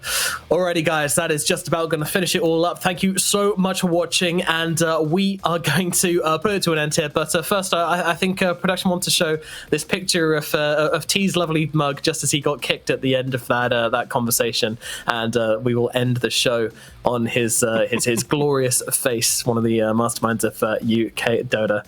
Adios, guys. Thanks for watching.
Witnesses have reported mysterious shadow sightings all around the city.